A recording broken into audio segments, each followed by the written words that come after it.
Hello everyone, welcome to the Mind the Bleep Medical Education Conference. We'll be starting in around 2 minutes.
We're just going to wait for 1 more minute for everyone to join, and then we'll be making a start.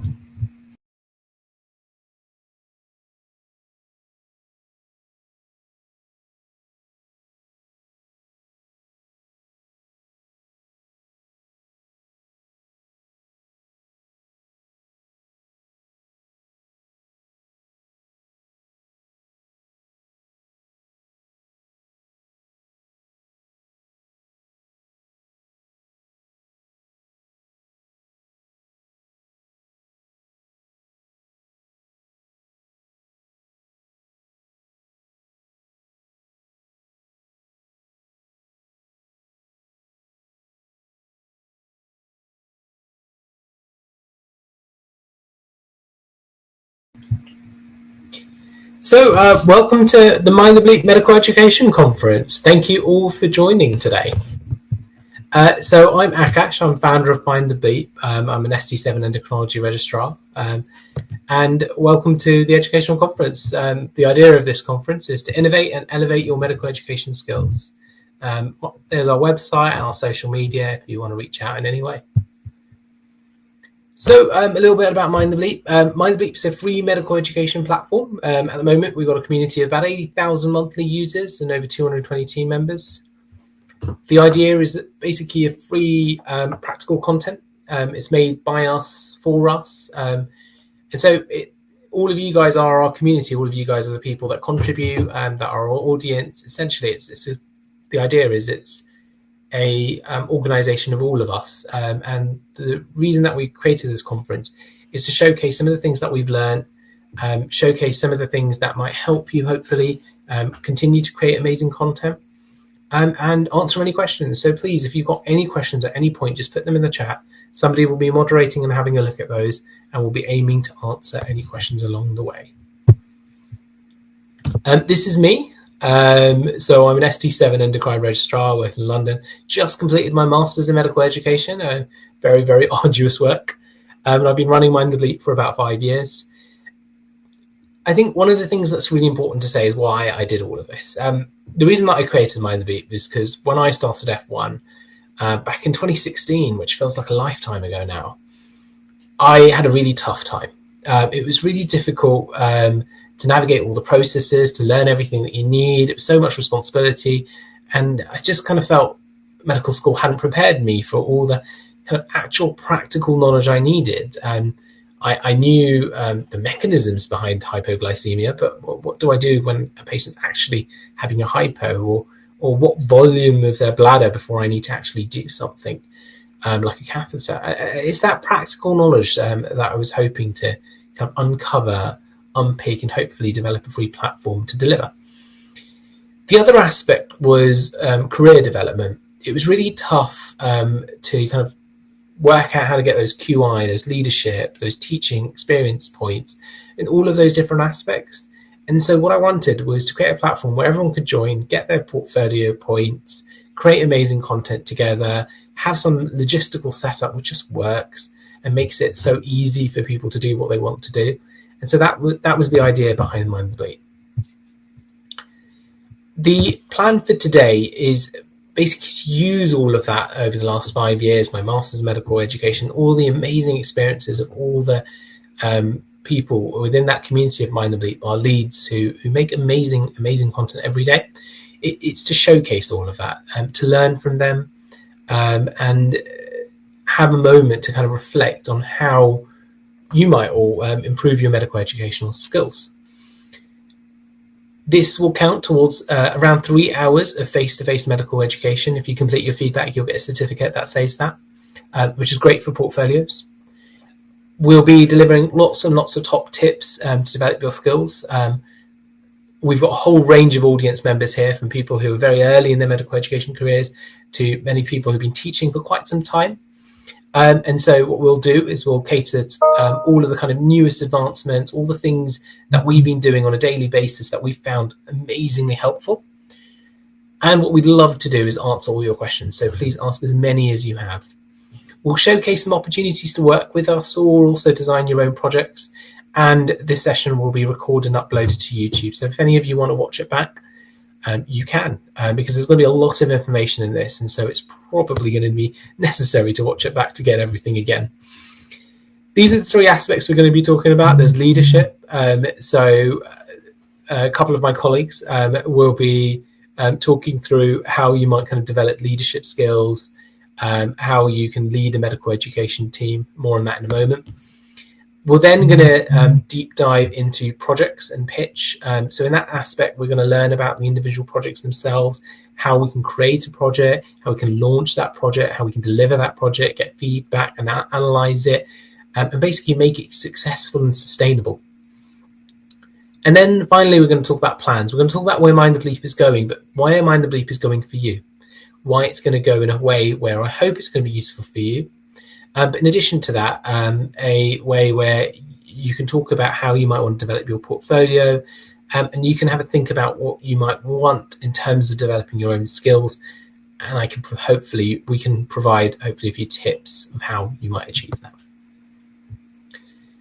So to kickstart the first session, the reason that we have put leadership first is because leadership is an integral part of being a doctor, of basically careers as we see them.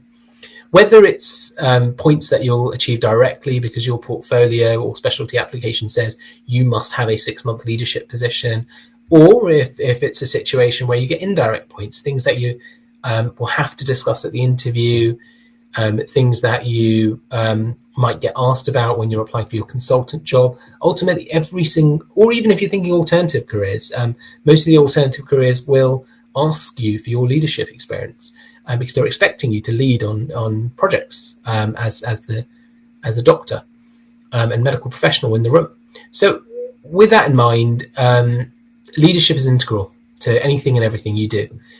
And what we're going to talk about is how we kind of marry leadership and medical education, because those are core parts of every portfolio, every specialty application you might do, every career you might go through. And these are, I guess, the easier points to grab and easier things that you can really excel at and really make a difference and actually feel really great that you're doing something that's going to be really helpful. So what I'll do is I'll pass it on to one of my colleagues, Janvi, who will introduce our speakers, and then I'll let them take it away. So hi everyone, I'm Janvi. First of all, we're going to start with James, who's going to talk about MLA Medics. So James is the co-founder of MLA Medics and was previously the pediatric lead for Mind the Bleep for about 3 years. He's currently a GP ST2 and has extensive experience in the special educational needs sector. So I'll pass it on to James now. Okay, thank you very much, Janvi. So I'll just share my slides. So one of the projects that we wanted to tell you about this evening is a sister website to Mind the Bleep that some of you may already be familiar with, but others, this may be the first time hearing about it, and that's a site called MLA Medics. This site is aimed at final year medical students preparing for the new UK MLA. And we're already aware that there are loads of educational sites out there aimed at medical students. Mind the Bleep being a fantastic example of this. But there's also Geeky Medics that do kind of really nice examination articles, zero to finals, that kind of has nice illustrated videos and things like that. But what we wanted to do was try and find an untapped market within this new examination, the UK MLA, which focused on history taking and communication stations.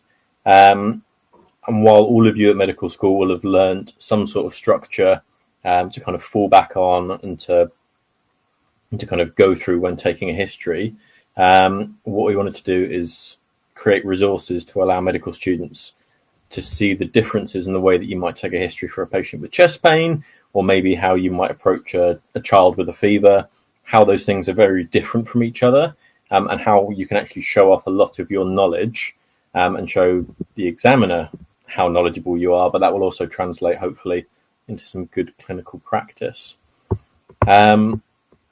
With any kind of projects and leadership positions, there are lots and lots of challenges. The biggest one that I've faced both through MLA Medics, but also when I was the pediatrics lead at Mind the Bleep, is getting people to follow through.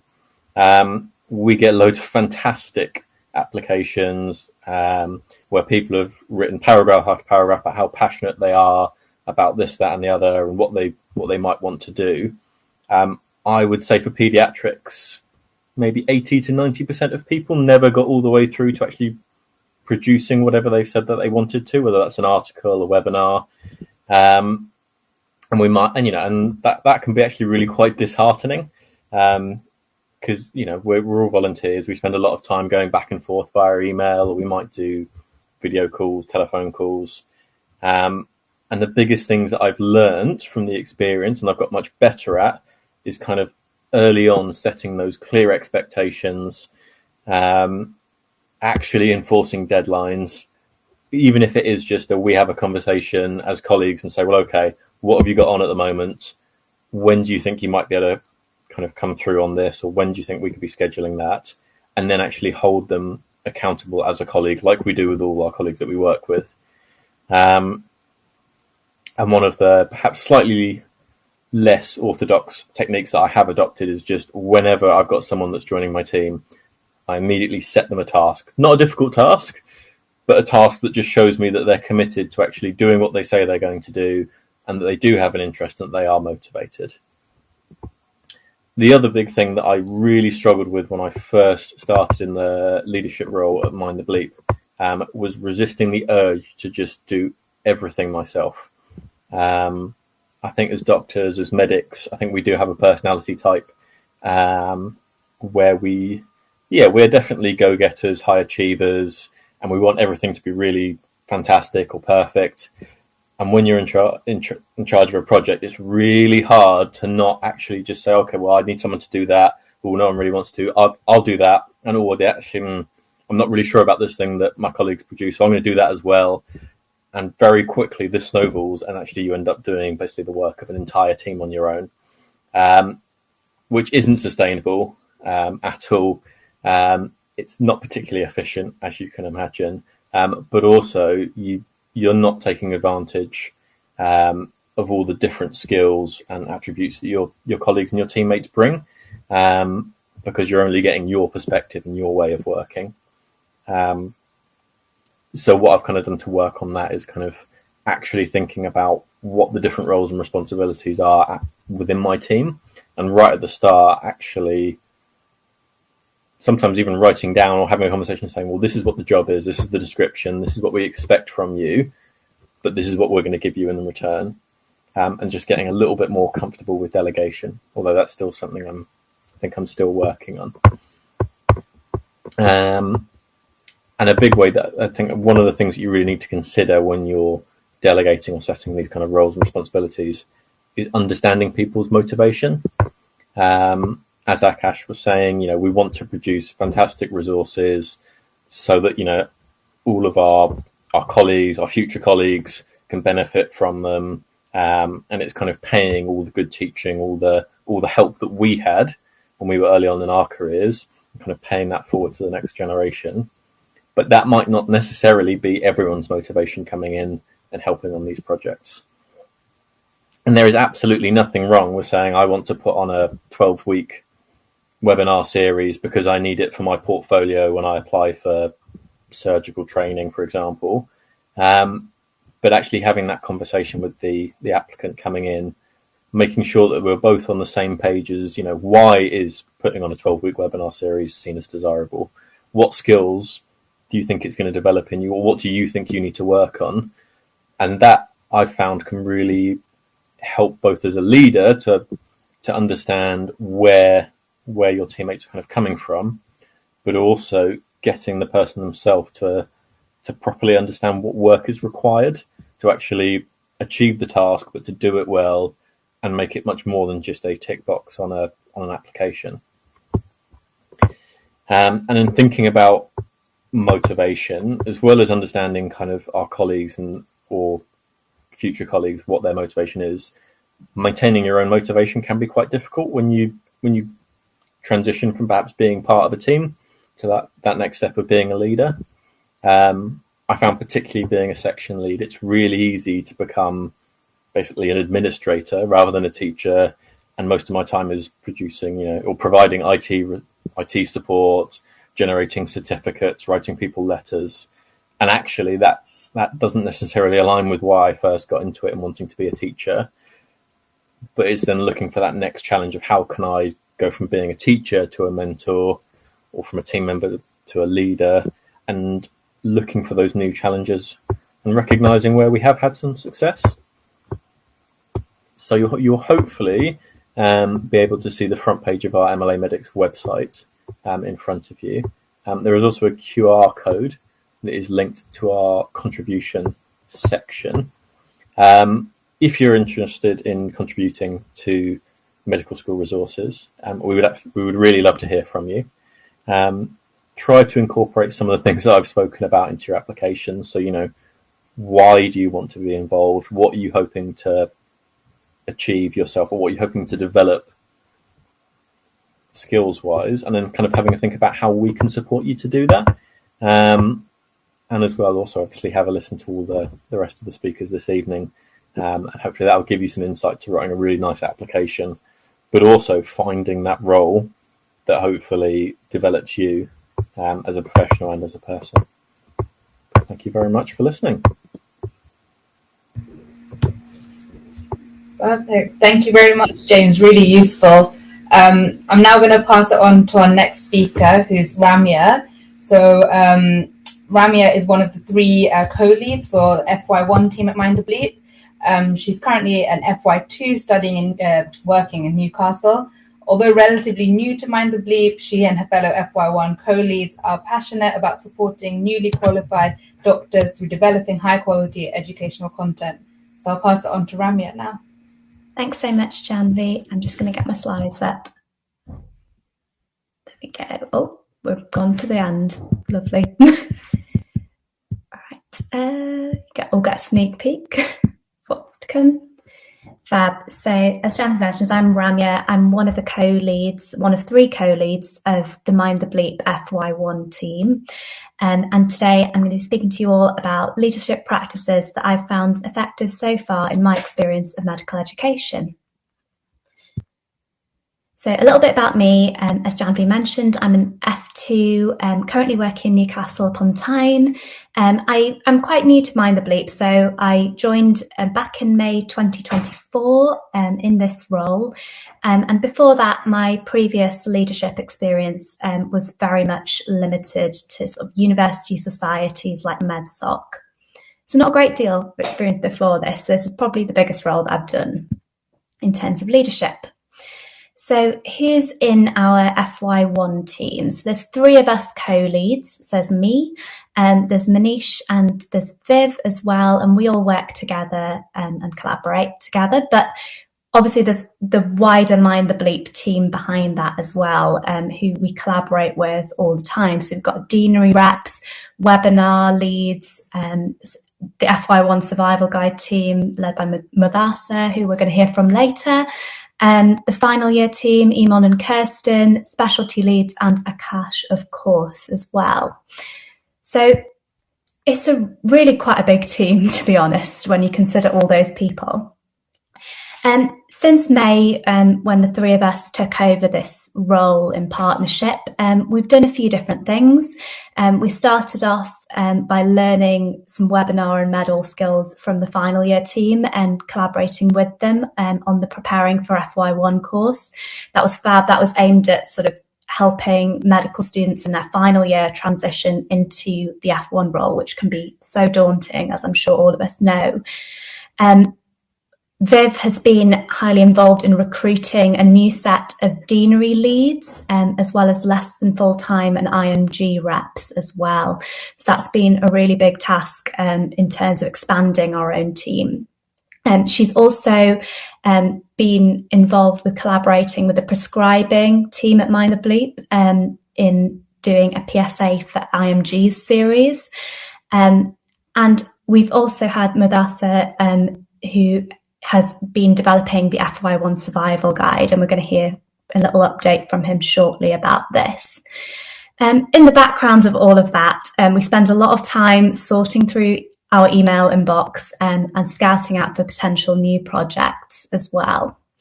And a little sneak peek of what's to come.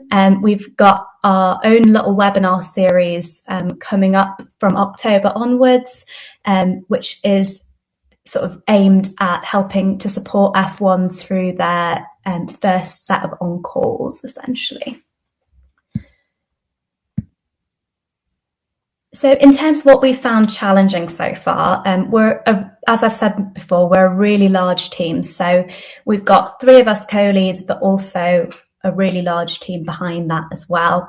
And we do get a really high volume of queries to our email inbox. And as I'm sure all of you can appreciate, we've all got busy rotas as doctors and also very busy lives. So juggling all of that can be quite tricky. So what I thought I would talk about today mainly is how important teamwork is in leadership, as I feel that it's something that's unique to the FY1 team. There's three of us co-leads, and so we do work very closely as a team.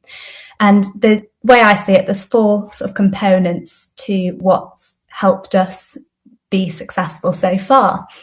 And the first is communication. Something we've found really helpful is scheduling meetings which have a purpose. So not just saying we're going to have a meeting every single week or every single month without really having a purpose to those meetings, but saying, look, we're going to have a webinar planning meeting. And along with that, setting a really clear agenda in advance. So actually writing that out and sending it out in advance, even if that's just a meeting between the three of us co-leads, we just like to do that. So then we all come prepared, we can be efficient, get the meeting done in half an hour and all have our dinners, to be quite honest. Alongside the sort of face-to-face meetings online, we also have a little WhatsApp group. And that feeds into what I call the convenient side of communication. So again, we're all busy. And sometimes when things occur to you in the middle of the day, you just want to drop a message about it rather than saving that for a big meeting. The next side of things is organisation. So with lots of projects on the go and a high volume of queries to the email inbox, we have to keep on top of things. And so something that's worked well for us is taking really good minutes from our meetings. Again, even if that's just a meeting between three people, it's just useful to have some record of it. And then from the minutes, generate a to-do list for example, myself, Manish and Viv. And so we each come away with from that meeting with a to-do list that's for ourselves. Something that we're experimenting with is using AI. I don't think we've quite worked it out, how to use AI to generate those to-do lists and minutes, but it's definitely a work in progress for us. We all find deadlines a little bit daunting, I think, and it can, as a leader, I think, feel a bit scary and sometimes unsettling to be the person setting those deadlines, but it is useful sometimes to just say, can we sort this out by Tuesday next week? And it means that actually you just get things done sometimes, and it is needed. I think James touched on this quite a bit, but delegation is something that we all tend to struggle with. For us, there's more sort of large-scale delegation. So, for example, having someone in charge of the FY1 survival guide. But there's also small-scale delegations, such as delegating tasks between the three of us co-leads in the team.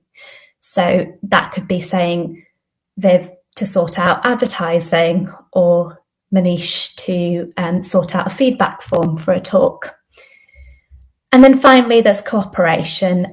So this feeds into the point about us all having busy lives. And I think taking on a role in leadership and medical education can feel like just another thing that you have to do sort of on top of busy rotas, etc. And so it's all about cooperating with each other as leaders and saying that, okay, at a busy point in time, someone will take, in my life, for example, then someone would take charge of things at that point. So we've developed an email on-call rota for the inbox.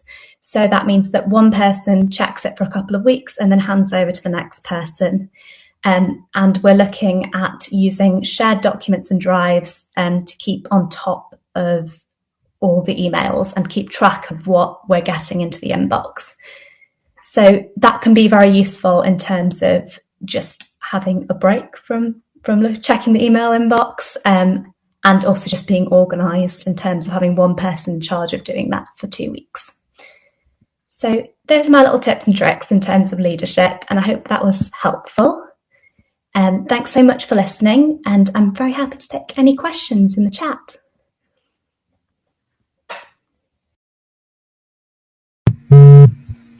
Thank you so much, Ramya. Really love the presentation.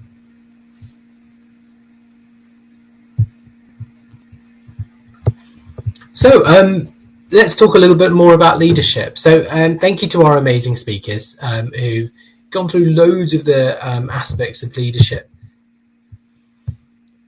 And this is something that is actually really tough. The reason it's tough, I would say, and please correct me if you think I'm wrong, is that we don't really get much training on this. We go through medical school and then suddenly we're in F1 where we're expected to, when we're on call, lead an emergency from time to time.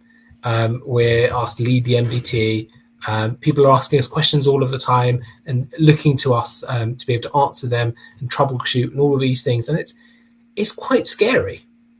And that scare doesn't really change, because then you're suddenly in SHO and you've got somebody relying on you, asking you questions. You're like, but yesterday I was an F1. And then you're a registrar and you're like, oh my gosh, I used to look at the registrar and think, wow, they're doing such a cool job. And then you're the registrar. And I think that kind of imposter syndrome, plus minus the fact that we don't get much training in leadership, makes doing all of this really, really tough. And this is actually what my Master's in Medical Education focused on. And so I'd like to touch on it all a little bit more. There's lots of different ways that medical education can be provided. So we've obviously been to medical school. There's medical education organizations. There's courses like kind of that deliver, for example, the ALS course. There's hospitals where they have their own individual teaching. There's loads of different types of organizations. And within all of that, there's these medical education organizations like Mind the Bleep that provide free open access medical education. And they're termed MEEPs, medical education initiatives and platforms. And they're becoming increasingly popular because they kind of fit this niche. They fit this niche of aspects of things that you really want to know but can't find anywhere else. So it's where you get that kind of career series, where you get that top tips to learn or do or manage this. Examples include Life in the Fast Lane, Geeky Medics, and many, many others. And they are really challenging because the way the whole kind of system is set up is we've got to run these. We've got to run them for our careers because we've got to show evidence of running teaching programs, collaborating with others. We've got to show evidence of running that teaching program often for 3 months, collecting feedback. So many aspects of leadership that we have to demonstrate, including if you've even got part of your specialty application saying 6-month leadership position, and we don't get any training and we're suddenly dropped into that and expected to be able to run that. And that is really frightening and really challenging. And so I'm hoping that things that I've learned from doing this will really help because there's quite a lot of factors to consider. There's the support for leaders, which was all the things we've just discussed, but knowing how to provide that oversight, knowing how to have a structure that works for you, all of those things are key things to consider. What my colleagues have touched on are there are so many different aspects to consider, so many aspects that we're thinking, how do we do this? What do we do? And how will we go about this? And so one of the purposes of my Masters in Medical Education was to basically create a leadership framework. A leadership framework, which is basically a set of principles, which gives you like a checklist of things that you need to consider when you're a leader in medical education.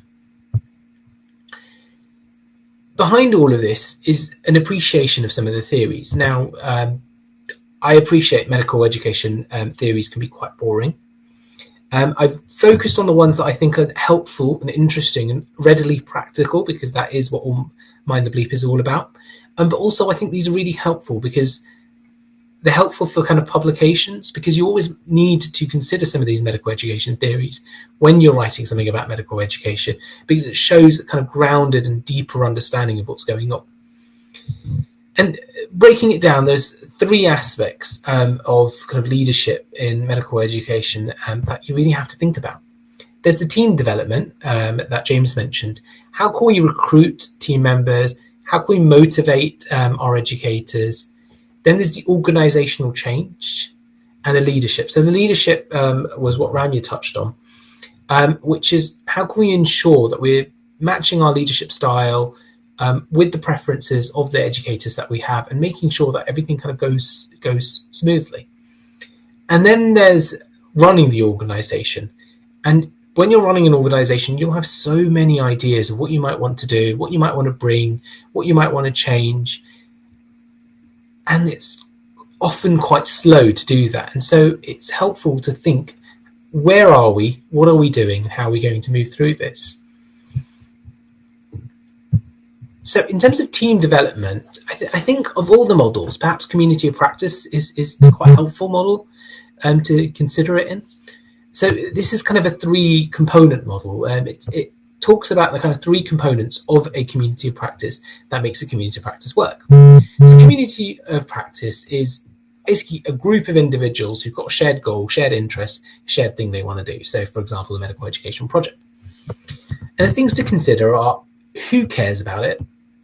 You've got to make sure that the people you pick to join you on the team actually care about the thing you're doing. I know it sounds obvious, but that is a key aspect of the team that you make, because they are going to be the people who are going to help you break through those barriers. You've got to define what exactly you care about. What is it that you're exactly going to change? What is it exactly that you're going to make content for? And if you focus that down, know exactly the audience that you're going to pick, it just makes it a lot more helpful. And then what we do together about it. So that last component is about understanding the kind of step-by-step process that you're going to do to make that change. And then to consider those changes and how you're going to implement those changes. I really like the Kotter's 8-step model. Often, particularly in the NHS, we find ourselves in a place where we're thinking, how are we going to make a difference? I feel like I'm stuck in the middle.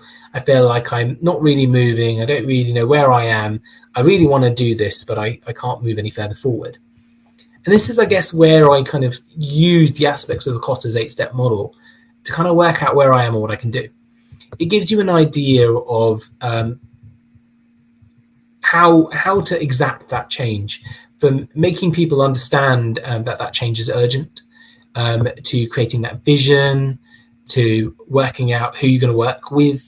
And it's about setting goals that are achievable, those deemed SMART goals, to make sure that you feel like you're moving in a positive direction.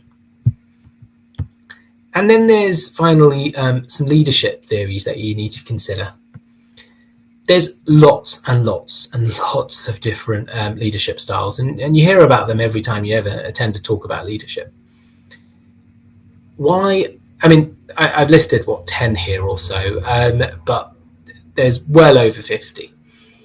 And the reason it's important is because you need to know kind of how you work and how your audience works. Your educators, your team works, because that dynamic between you is critical.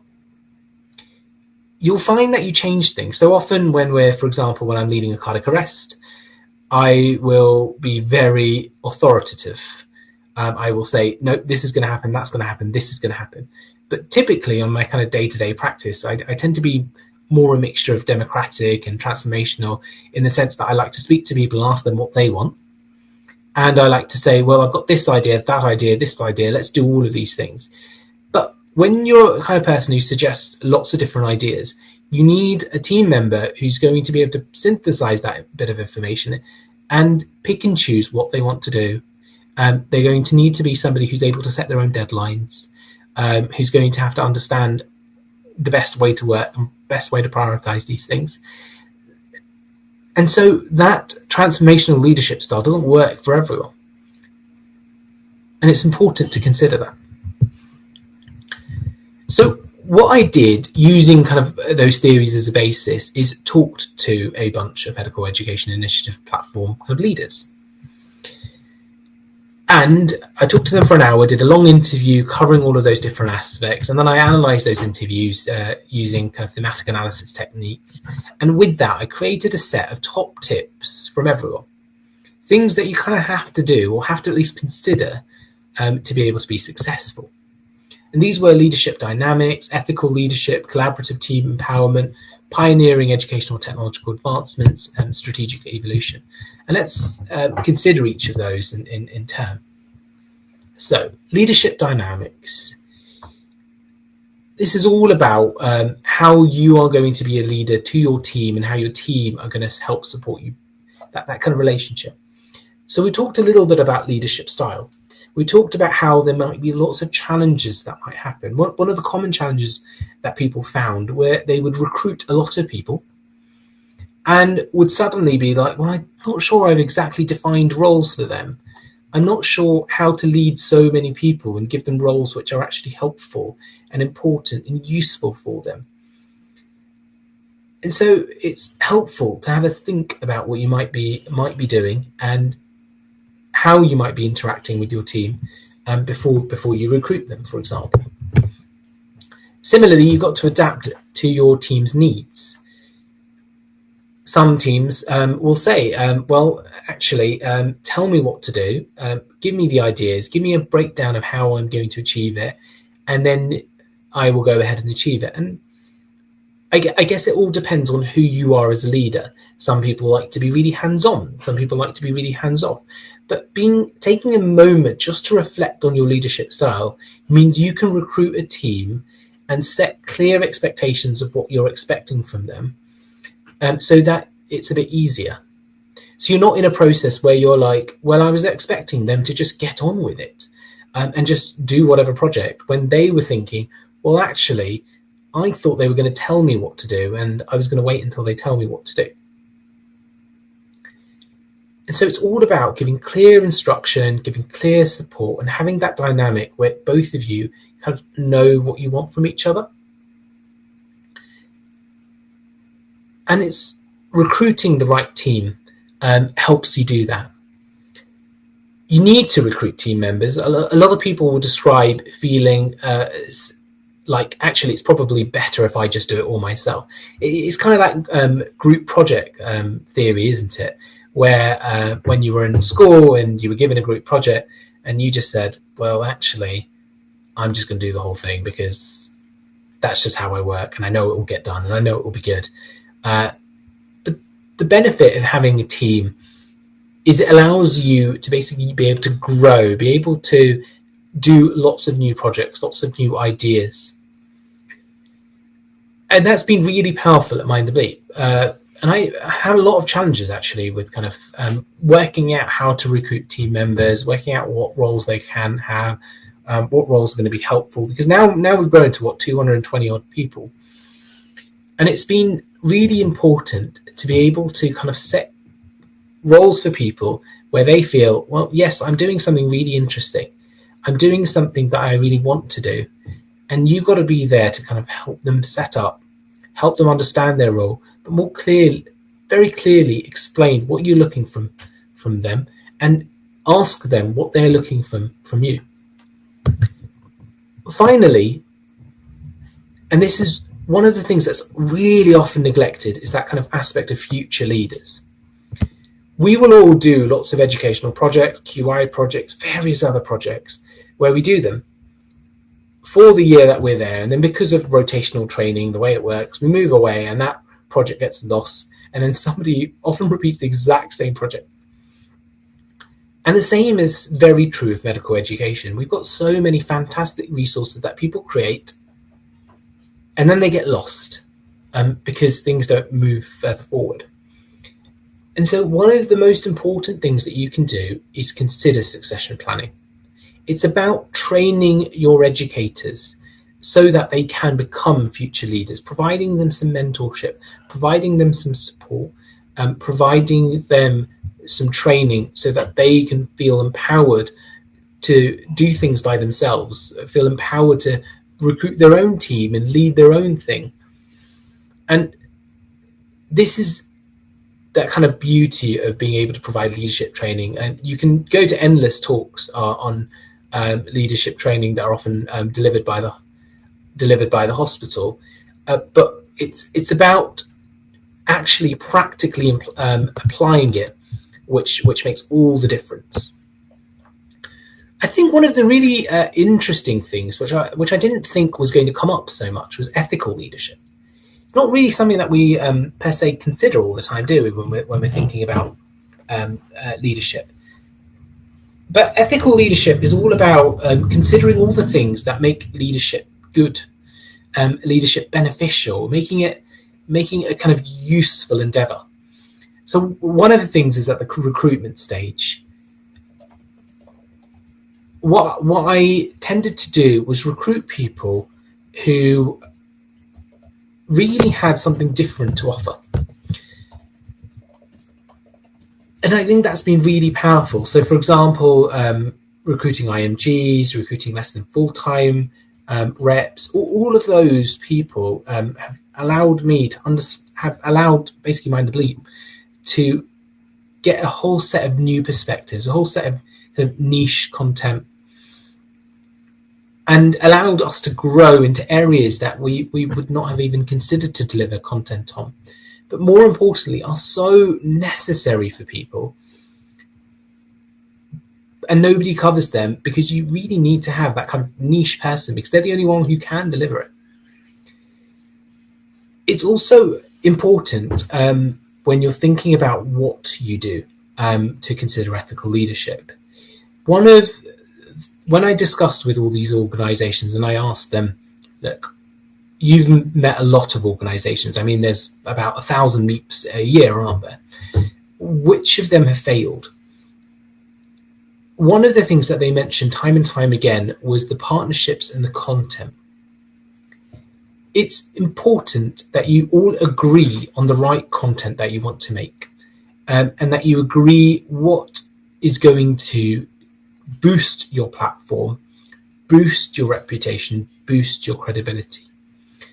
I've been approached by lots of organizations where you kind of feel, well, actually, what they're doing is they're charging doctors through the roof, lots and lots and lots of money for something that's quite small, but just critically necessary for one's portfolio.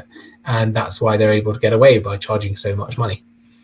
And that's a really uncomfortable partnership to have, because yes, whilst they could financially help Mind the Bleep so that this free platform could grow further, it's almost that if you partner with them, then you're kind of sending the wrong message. Finally, it's important to review these things on a regular basis. So what we have is we have a panel of kind of leaders where any kind of new things that we're thinking of, we run them past all of us and consider it and say, well, do we all agree that this is what we want to do?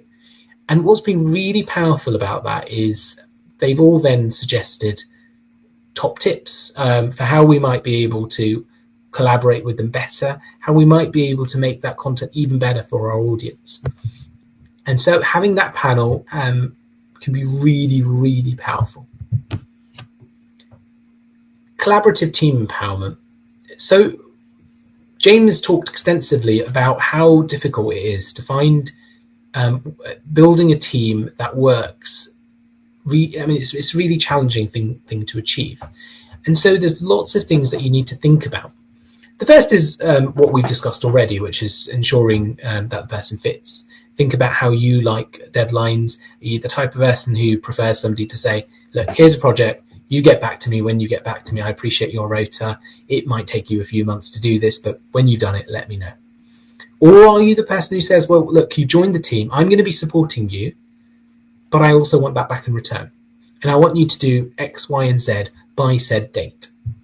So that flexibility, that workload that you're giving them, you've got to make sure that it fits for you. So coming back again to James, where he said that he gives them a small task to see where they are in their place of their commitment and how successful they are going to be delivering things. That's his way of testing. And you need to find your way of testing.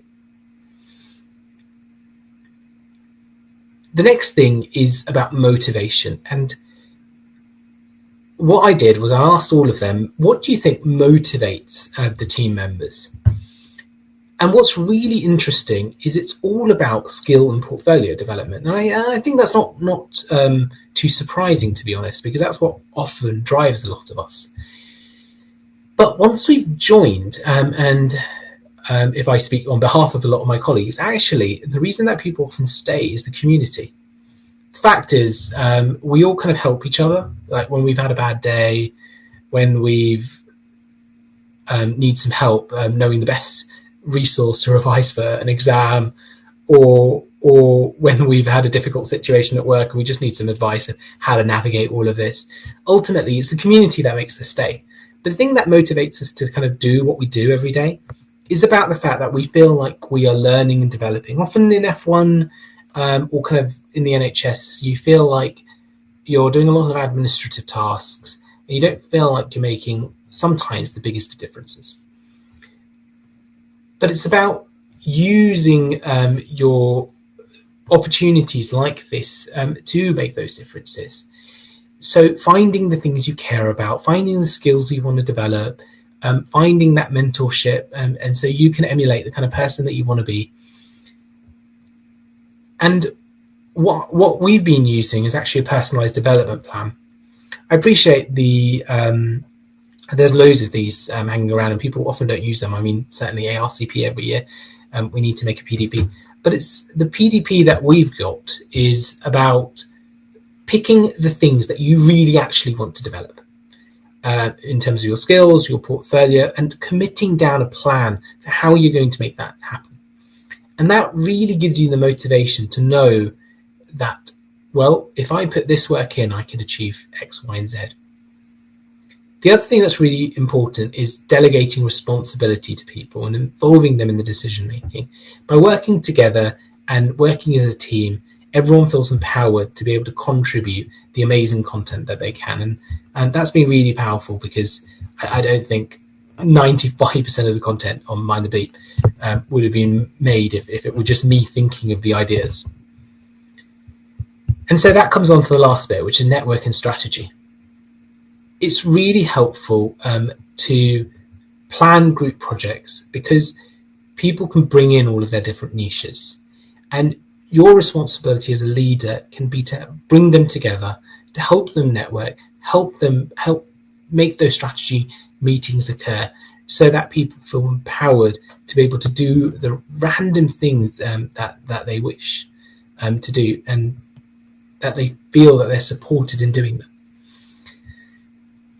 One of the things that I absolutely love are technological advancements. The reason I love technological advancements is because I'm a bit of a nerd, let's be honest. I do all the kind of coding and programming for Mind the Bleep. Back in medical school, I was developing apps for Android, and then I got into website development, graphic design, and various other aspects. And so I'm always on the lookout for tools that can make things a bit more efficient, because I'm used to something in the order of 200 to 300 messages a day. I'm used to having meetings one after another. And I need to make sure that I use my time efficiently, because otherwise I won't be able to devote it to all the amazing things I want to try and do. And I really love picking up hobbies, and so that's what makes it really tough. So there's three aspects I want to talk about. The first is adopt. Think about incorporating technologies, because that is going to make your life so much easier. You've got to spend a little bit of time hearing about these technologies. So coming to this conference means you're already doing that. And you've got to spend some time just playing with them so that you feel comfortable that you can use them. To give you some examples, so for project technologies, often people use things like Slack, Monday, Google Docs, Canva. So Slack and Monday allow you to kind of plan projects, allow you to kind of have a group board where you can put the different tasks that need doing, assign them, have updates on what's happening. It gives you the ability to kind of oversee what's going on. And it gives all of the people within the team an ability to see how it all fits together. And the bigger the projects that you do, the more that you do, you often find that you are just kind of lost in the sea. And these kind of technologies really help you understand where you are, what your place is. And so as a leader, it gives you that oversight, but also empowers each individual team member. I also really like things like Google Docs and Canva. So Google Docs is one that I use quite a lot. So one of probably the biggest things that I've used it for is the FY1 specialty guide. And so what I've done is I've created a document where I've said, look, every F1 can have access to this. I mean, we've got 70 to 80% of the F1s across the UK on our kind of social media channels. So you all have access. You update this document with all your top tips for each specialty, and it's helpful for everyone. We've done a similar thing for the MSRA, where we've highlighted kind of exam scores and what tools people used and how they succeeded the most. Having these kind of collaborative strategies means that you can really help people, because you have an entire team that help each other. Another way we've done this, having these kind of collaborative technologies, is simply using WhatsApp.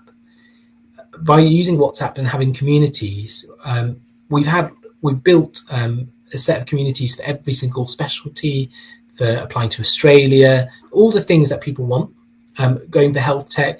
And we've found that we've managed to bring people together who can help each other navigate those different aspects and processes. I also like Canva. If you haven't come across Canva, it's really good, because what it does is it gives you the ability to make kind of graphics that are really fancy, like for example these slides, even when you don't have any design experience at all. Someone's asking if there's a community for people applying to New Zealand. Yes, there is. If you go to mindthebleep.com/WhatsApp, we'll put the link in the group, in the chat.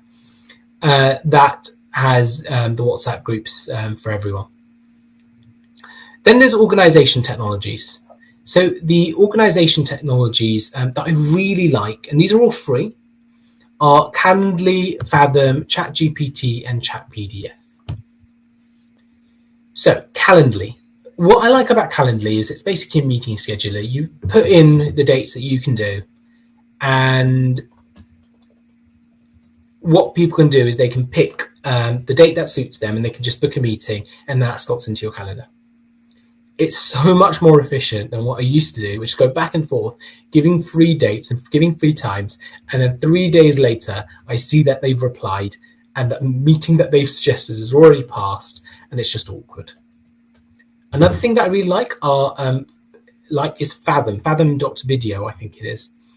And what that does is that attends your meeting, transcribes your meeting, records your meeting, and does automatic AI notes and actions. So I use that for all of my meetings, because it sends a copy to the person that I've met with all the things that we discuss and all the suggestions. And if I ever want to go back to a meeting and know what I discussed, I can do that within like 5 seconds. I don't have to be there taking lots of notes, doing lots of things. I can focus on actually doing things and making content. The final thing that I've liked more and more is ChatGPT and ChatPDF. ChatGPT, I'm sure most of you are familiar with it. This is a place where you can basically just generate text on anything and everything you might ask. It's like a Google 2.0, if anything. But ChatPDF is another cool tool. What you can do for that is you can upload a PDF and ask questions about that PDF. So, for example, from a medical education perspective, you could upload a chapter of a textbook. But more powerfully, as a medical educator, you could upload a whole bunch of feedback on something and ask it to come up with a summary of action points that you could do to make some differences. Now, obviously, you want to recheck that and you want to make sure you're not taking your word for it.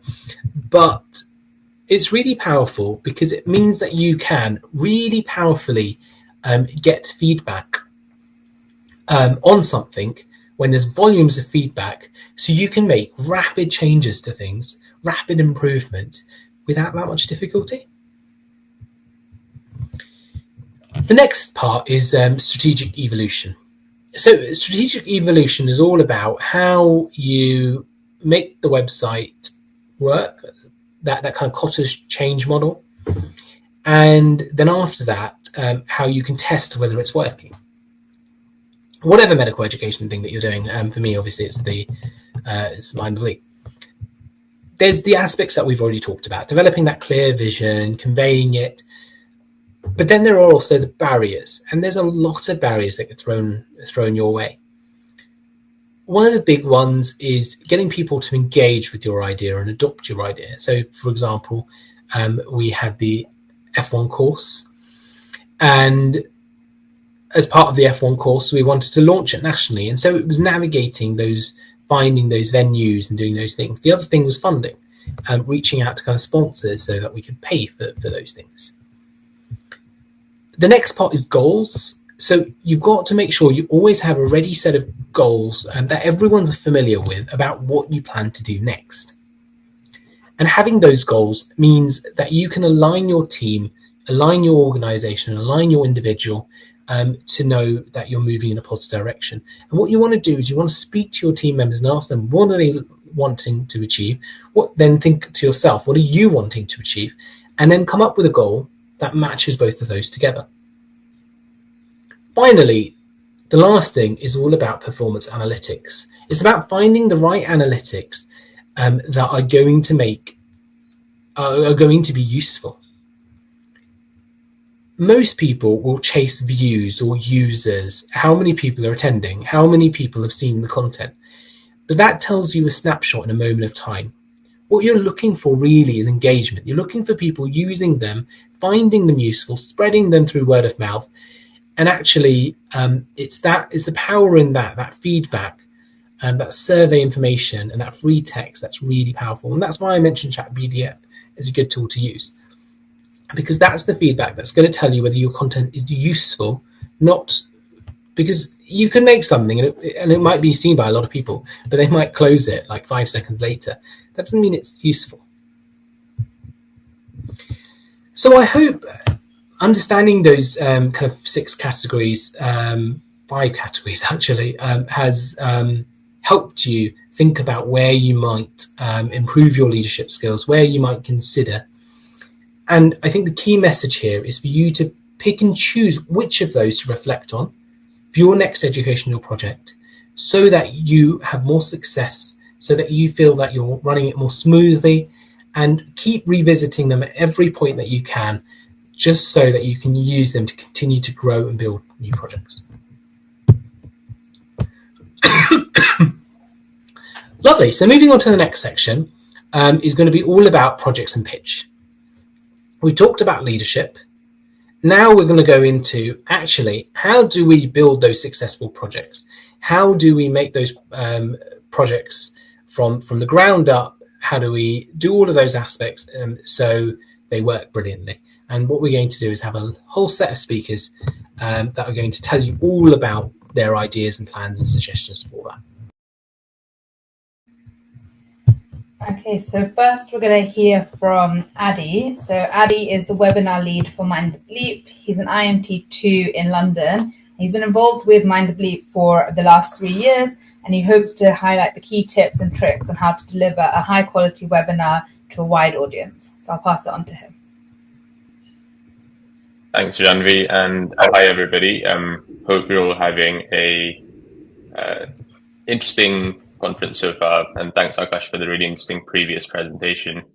So my name's Addy. I've been with Mind the Bleep for the last coming up on 3 years. I joined after I attended one of the FY1 preparation series, which Janvi will be telling us about later, and I've been with them ever since.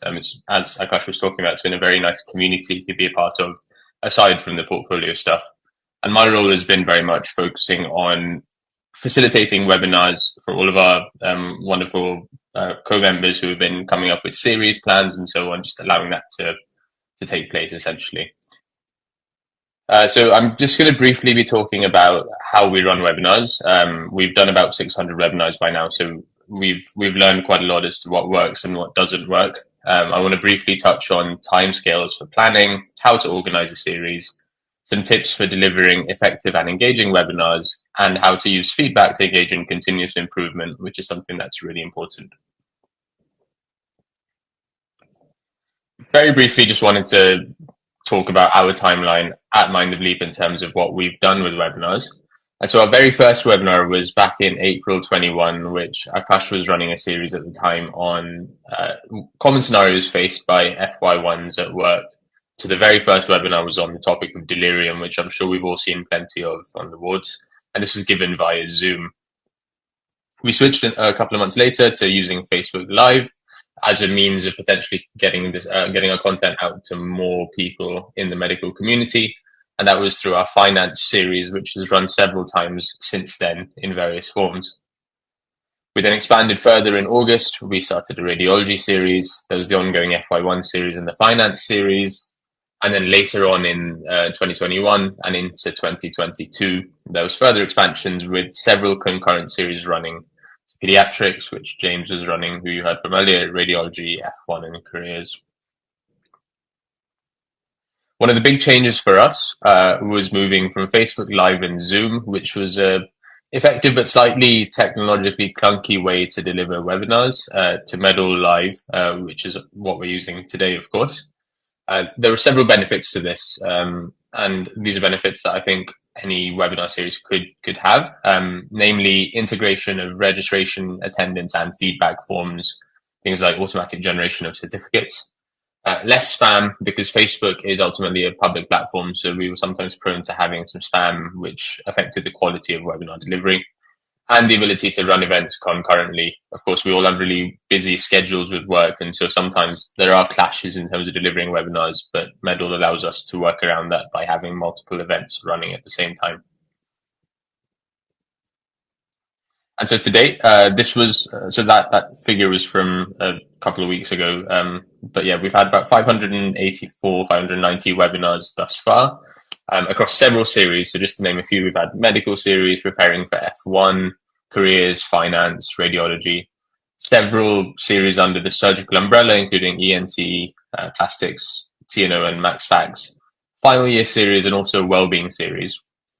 This conference this evening is our second conference. We had one back in July focused on research, which went extremely well.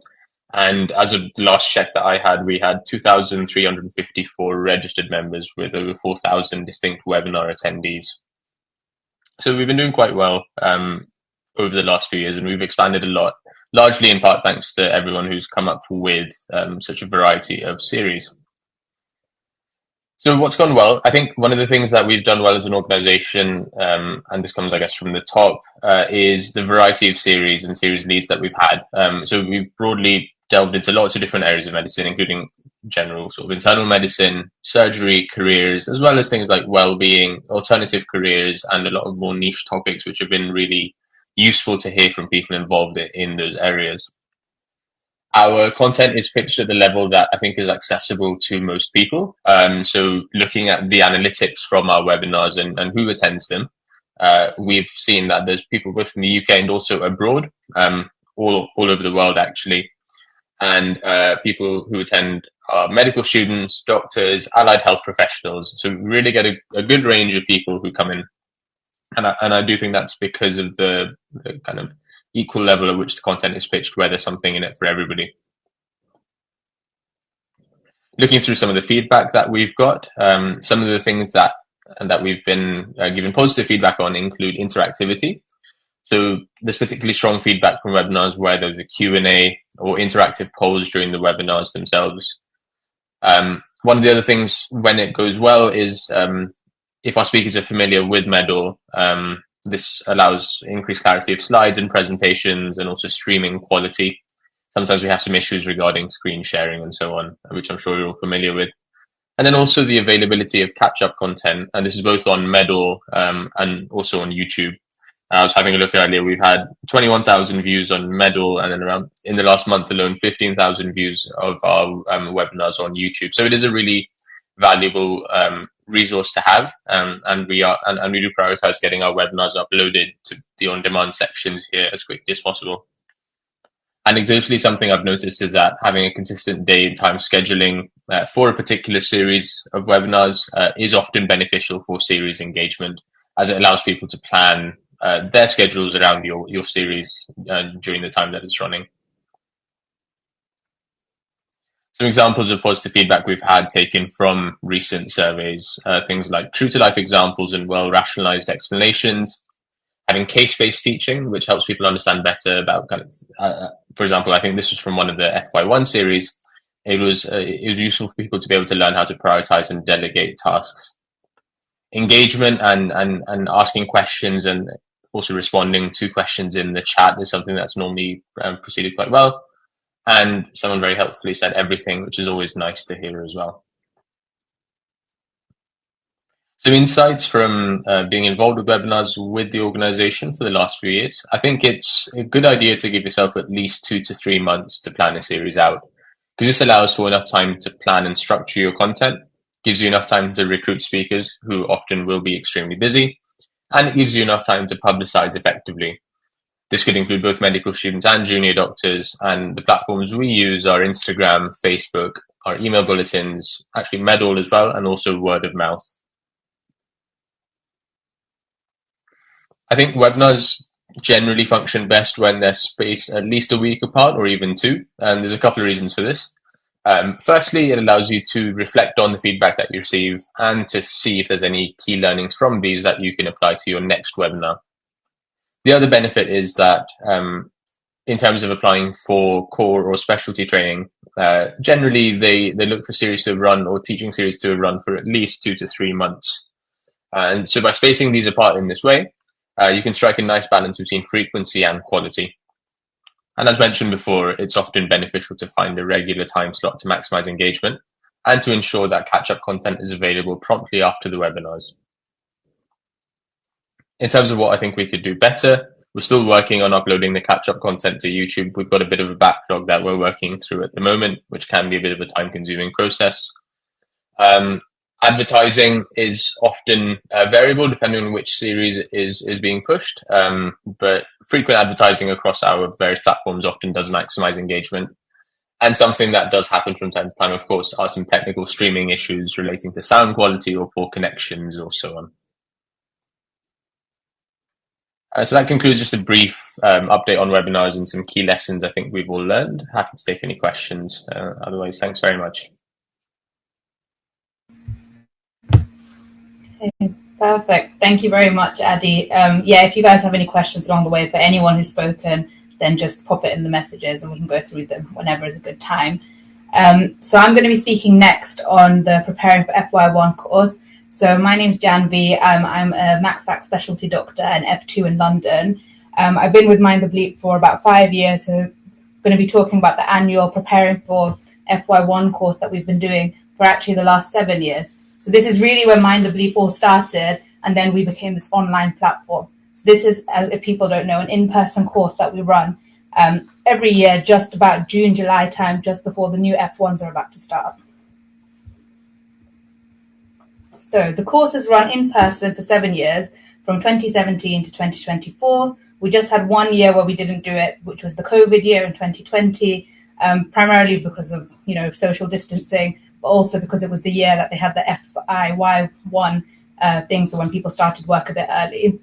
So the reason the course was really developed was to help new FY1s with burnout and anxiety. And I think if most people who are doctors now appreciate that transition from final year medical student to the first day on the wards is one of the scariest things that we've ever done. And it causes a lot of anxiety. And then throughout the year, because of that anxiety, there are very high rates of burnout. And if you guys are interested, you can look at the GMC survey data that they collect at the end of the year. And you can see that every year, especially after COVID, burnout has gone up higher and higher. And we want to try to reduce this anxiety. And currently, even though there is a shadowing period, it's not very long, it's only a week, and there are no national requirements for it. So the purpose of this course was basically to try to kind of put everything together, everything everyone's scared of when starting F1, and try to come up with a more cohesive way of doing a kind of a shadowing type period. And I think the important thing to think about from here is that this was all really developed from our own experiences of starting F1 and the anxiety that we felt, and using that as this is something that's a gap in the market. No one has done this before, so let's try that. And then it's developed year on year, and I'll talk a bit about that next. So this is a summary of all of our courses by year. So as you can see, what we did was it started very small. We ran it over 2 days, and we only had one location. Then we used this to kind of every year, we've done feedback and a continuous loop to see how we can improve it. So as the years have gone on, we've increased the number of participants. And to do this, we've increased the number of days and we've increased the number of locations. So originally the course started only in London, and now for the last 3 years, we've run it in 3 different big cities. Using feedback, we've also tried to kind of get the right amount of time per station. So the way the course works is that we have small group teaching, about 7 to 10 people per group, and we rotate around and we do a few stations. At the beginning, we did 60 minutes, which then we figured out was way too long. Feedback showed people were getting bored, they were getting tired, it wasn't working. So then we tried to cut it down all the way to 30 minutes, but then that was too short. So we had to go back up to 45 minutes, and that's how we kind of developed it. We also looked at the number of tutors per station. So at the beginning, we only started with 1 tutor per station. But what we felt that, and this is kind of applicable to any sort of online medical education or in-person medical education things, is that there was kind of, if there's only one person teaching, it's very difficult to ensure that there's kind of clarity in what's happening, making sure it's as effective as possible, and making sure that the actual content is appropriate for the people that they're teaching. If there's 2 of you, you can kind of regulate each other and it works really well. So yeah, that's what's happened in the last 7 years. So the way we've kind of done this and changed all the content and the number of participants and things like that is using something called an action research model, which I think we've all probably used to some extent, but it's just a way of kind of summarizing it. So an action research model is kind of a continuous cycle that you do, and it's using continuous feedback to kind of make changes as you go along. So when you realize that there's a problem in the feedback, you change it, and then you recheck the feedback and so on. So it involves planning first. You plan what you're going to do. You then action it. You observe that action. So we observe the courses, observe the feedback, reflect on it, and then replan, and then keep going. And what that meant is that every year we've changed kind of certain things about the course to try and make it flow a little bit easier, make it better for both the participants and the teachers, and try get it working as smoothly as possible. This can be kind of applied to any sort of medical education, and it's just a way of thinking about it. So for example, Addy was talking about the webinars. You would do one webinar, you then look at the feedback, and then obviously in the next webinar, you're going to change what you do depending on that feedback. So how did we collect the feedback? So we used a pre- and post-course survey, and we looked at quantitative and qualitative data. So the quantitative data we mainly looked at is we measured the confidence of the final year medical students in starting FY1. And we did this before the course and after the course. That was just to check that the course was working and doing what we wanted it to do. But then to get more in-depth feedback, we asked for written feedback on different aspects of the course. So this included both the content, the delivery, the teachers, and just the overall layout and how it was kind of run as a day. So this allowed us to ensure that the teaching was at the same level across all the days and locations. The important thing as things get bigger is that to make sure that everything is being run the same, whether you're doing it in London or you're having it done in Manchester, we want the participants to have the same level of teaching throughout the whole time. So sorry for this busy slide, but it was just to show you the results of what we've had. So as you can see, overall confidence in starting F1 has increased post-course, and that's what we wanted to look at. But this is useful, but obviously it's only a scale out of 5, and it shows that the course is effective, but it doesn't give us enough in-depth feedback on how to change things. And that brings me on to a slide that we'll talk about later, about how we changed it using that. So another thing we found is just collecting demographic data is that the number of international medical graduates also increased quite drastically through our time of running this course. And this was just kind of a side point to show that any data you collect can be useful. And what this meant is that we tried to tailor the courses a little bit more towards these IMGs and just make sure that we're covering what they wanted, but then also focusing on the UK graduates as well. So it's important to collect as much data as you can on different people. So this is the feedback that we collected. Again, sorry for the very busy slide, but just to summarize it, in 2017, basically what we found was that a lot of the stuff was more real life scenarios people wanted teaching on. We realized that lecture-based teaching and kind of talking about different medical emergencies, that's been done in medical school. The difficulty is actually how do we kind of implement that to everyday life. And if we move along, what we found is that every year as we change things, this feedback changed to less content-based and more kind of practical-based. We found that the biggest change happened between 2019 to 2021. And during that time, we changed from a very lecture-based approach, looking at different topics in medicine, to a more overall case-based learning. So we go through a case and look at different aspects of it instead. So how did we change the teaching style? So more case-based and simulation-based training. So we have kind of like a virtual patient that we make up, and then you talk about different aspects of that patient. And that's what really happens in real life. We don't have a patient who comes in with chest pain, and that's the only issue that you're dealing with. There's loads of other things going on. And this made it more useful overall. We also had this small group session that we changed by adding another tutor. We covered multiple areas of teaching in each station. So we had a combination in each station of clinical, administrative, and managerial and leadership skills. And this was really good because I think looking at the feedback, it stopped people from kind of getting bored. If you're jumping from topic to topic, it's a little bit more interesting, but keeping the same thread of the same patient. And then we changed the ratio of teaching as well to allow for more interaction. So if you can look at this, it's all of our stations per year. If you just focus on the first line, first row, for example, we started with a very medical topic, which was acute kidney injury and prescribing fluids. We then changed this progressively, and then this became towards the end, looking at overall sepsis and DNA CPR. So it was just incorporating more things with the same station, so same patient kind of thing, but just adding more information and kind of collecting everything together instead of just focusing on the medicine. And I think that's why this course has been really successful, is because we found a niche in the market that other people don't look at. So using the feedback, what we did to try to regulate teaching across all the courses is we came up with a crib sheet for all the tutors, which is like summarized here for one of them. And what that meant was that it doesn't matter who was teaching, there was still the same basis that they were using to teach, which meant that you couldn't go too off it. And it meant that all the students had a very similar experience. And that meant our feedback was more continuous instead of very different according to teacher, location, and day. So to conclude, what we've learned from doing this is that it's really important to find a gap in the market. And I think the best way to do this is to use your own experiences. The thing to remember is that multiple trial and errors are needed. Obviously, this has been done over a long period of time.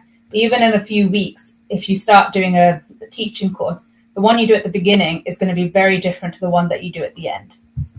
An action research model for continuous feedback and improvement is really important, really useful as well, to make sure that you're making it easy for both the teachers and the students and keeping everyone kind of engaged in it so they want to keep coming back.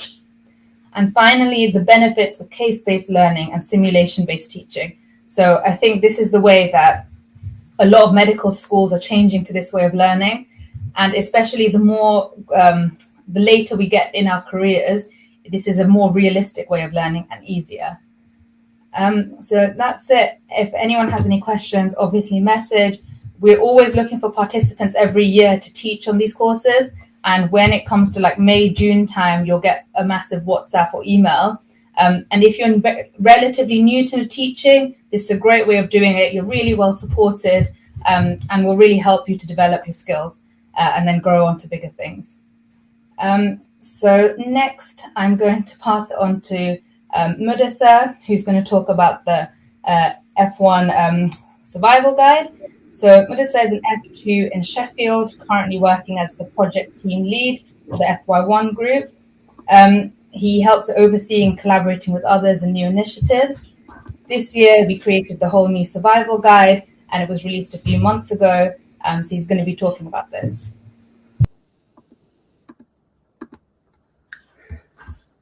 Thank you, Janvi. Hi guys, I'm Mudasar. I'm an SHO working in Sheffield. I've been working with Mind the Bleep now for just over 6 months. We've come up with a few different projects, but the one that I wanted to speak about today was the FY1 Survival Guide. So this was released in July this year, and the first thing we wanted to address was why we chose this project. So as Akash mentioned earlier, there's a lot of challenges FY1s face, one of them being information overload. F1s, when they start, they're bombarded with a lot of information. There's clinical guidelines, there's protocols, knowing which investigations to request, which medications to give. All of this can be quite overwhelming. The next one was a lack of practical guidance. What I mean by this is, despite years of medical school, a lot of F1s feel underprepared for the day-to-day practicalities of the job, such as managing tasks on the ward, handling paperwork, and communicating with senior colleagues. And thirdly, it's quite a bit of a steep learning curve. The transition from medical school to being a practicing doctor is quite abrupt. You're expected to quickly adapt to your role, learning to make clinical decisions, managing a lot of responsibilities. In the first few months, this can be quite difficult, so we wanted to make a resource that would help ease this transition. Okay, so we started off by having some research. To make sure what we produced was what we needed, we asked a lot of F1 doctors. So we spoke to 30 existing FY1s and 30 of the upcoming F1s. So the benefit of this was we'd avoid our own assumptions as to what they needed and to avoid personal biases. We created 2 questionnaires. One was given to the existing group and one was given to the up-and-coming group. The existing group, what we asked was, what were the biggest challenges you faced during your first few months as an F1? Which scenarios or tasks did you feel least prepared for? If there was any pre-reading that benefited you, and what resources do you think the upcoming cohort will benefit from? We then asked the upcoming F1s what they were most nervous about. Are there any specific clinical and non-clinical tasks that they feel underprepared for? What kind of support or resources do you think will be beneficial, and what format would you like this to be? This is so it can be accessible and useful for the F1s. So we got a lot of data from this. To summarize our data, there was a lot of worry about organization, knowing how to be effective with time, which tasks to do based on prioritization, managing common conditions, which investigations to request, how to document legibly and legally, prescribing errors and how to avoid them, and how to make sure you've got a good quality portfolio, how to make sure you've got thorough CBDs and mini kexes, and how to effectively communicate with patients and members of the MDT. So now we've got an idea of what content was needed. We had to recruit a team. We wanted an experienced team that have completed the foundation program. So we got 3 juniors as well as 3 experienced Regis. The benefit of the Regis were not only could they produce good quality content, they could actually check through the content that we were making to make sure it's thorough, accurate, and precise. So we started off with a plan. We had an initial plan to make sure we had clear goals on what we wanted to achieve, which we're going to go through. We had regular team meetings on a week-by-week basis. We set targets. This is what we wanted to achieve by this date. Dedicated question page. This is something that I wanted to touch on. This was probably the most useful part of our meeting. We had one A4 Google sheet which we shared. Everyone added their own questions, and then every couple of days we'd address these questions. And having a good team allowed us to balance work and balancing our time and workload. So this is what we produced. This is freely available on the Mind the Bleep website. So prepare for FY1. This is the contents page. As you can see, we went through a lot of different topics based on the questionnaire. And these are the resources that we produced. One was a Horus portfolio tracker, which is basically a diary that helps you complete your portfolio. And the second were your ward round sheets and handover sheets. You can access these by clicking on this link or just scanning the QR code. So, as I mentioned earlier, the goals that we wanted to achieve were we wanted to create an accessible resource that was freely available to anyone. It was based on user feedback to make sure what we produced was engaging. We wanted to plan regular updates. The next update is coming out in December and then in August. And we wanted to create a concise handbook that you could read before you entered FY1.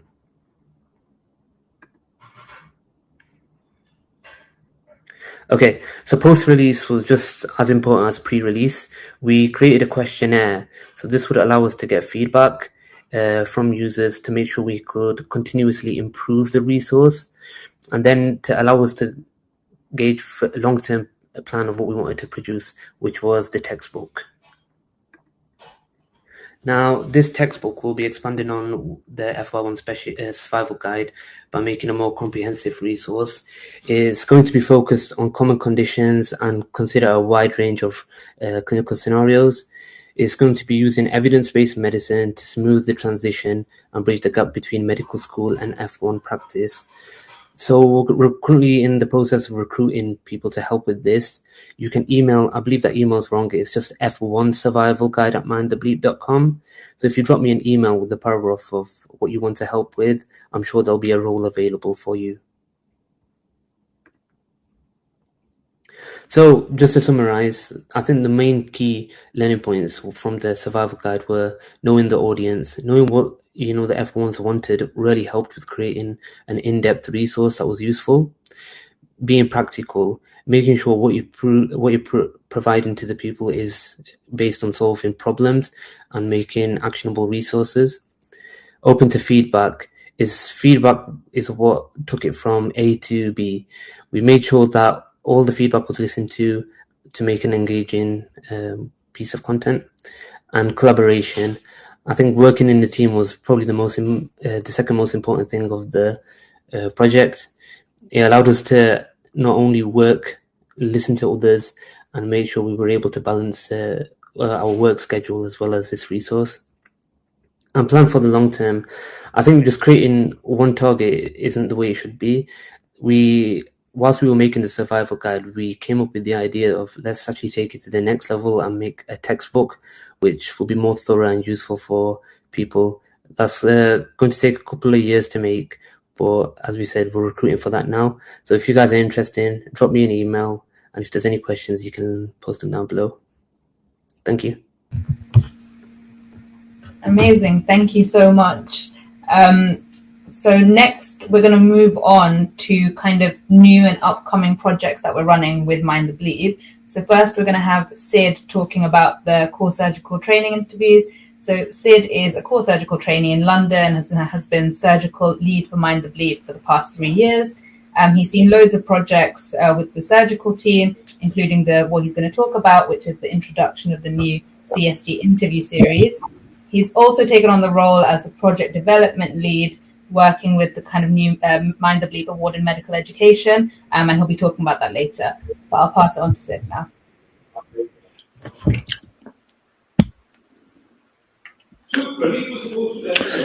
Can everyone see my slides okay?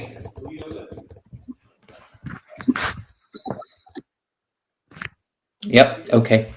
So, hello everyone, my name is Sid. I'm a core surgical trainee in London, and I'm also the surgical lead for Mind the Bleep. And more recently, I'm as well the project development lead for Mind the Bleep. And I'm going to be giving 2 talks today.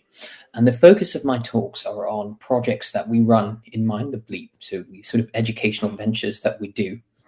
And across both talks, my aims are very similar. I want to discuss the talking points to try and answer the questions of how can we plan the right project? How can we ensure that we have a high quality project?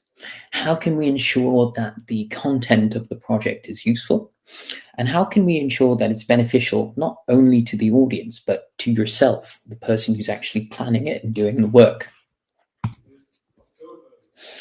So for this first talk, I'm going to be discussing those points, but I'm going to use the example of the core surgical training interview series. Now, this is a project we've been doing for about 2 years, and we've got plans to make it bigger and better this year, but it's one I'm particularly proud of. And the reasons for that, I will explain throughout this talk.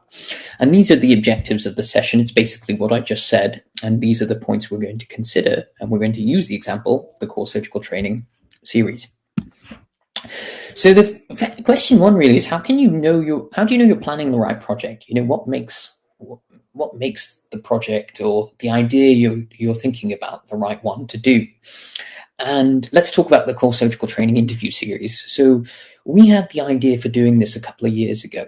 And when you look at core surgical training interviews, and you could take out core surgical training and basically put in any specialty, what you'll find is that the number of posts are staying the same or going down, and the competition is getting worse and worse. And getting a job just across the UK now for training, as you all probably know who are in the crowd here, is getting tougher and tougher. So going back to our project, when we were thinking about doing this, we thought, well, there's definitely going to be an audience for this. Look at the competition ratios, 4.17, 2,539 people are applying for core surgical training. I'm not saying all of them are going to watch our videos, but it means that there's a lot of people out there who I think this would be beneficial for. Okay.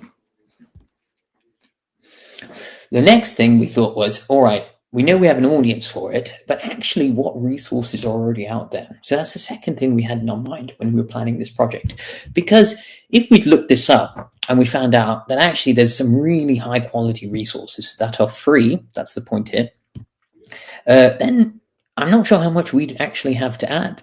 So to illustrate this point, I've actually looked at how much it cost me when I did my core surgical training interview. And this was not, you didn't have to spend this money. I spent it because I thought every little would help and all these things would be of value. But as you can see, it cost me £489, textbooks, question banks, and courses overall. So let's use that and go back to how can we plan the right project. We know we have a target audience. And also what I realized when I was looking at this is there is some good stuff in core surgical training interviews, but at all costs, there's nothing really free.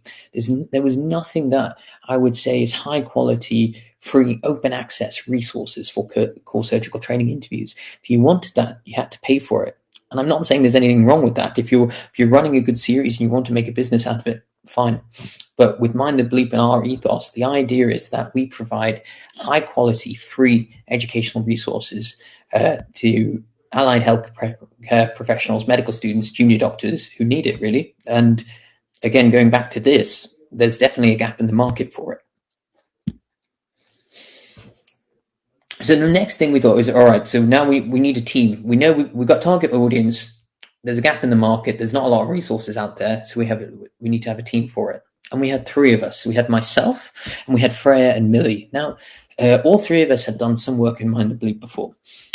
We were all actually, when we first set up the series, applying for core surgical training, which I remember thinking during that time, this could be a detriment, because I'm spending time working on this Mind the Bleep project, which we wanted it to be good, and that takes work.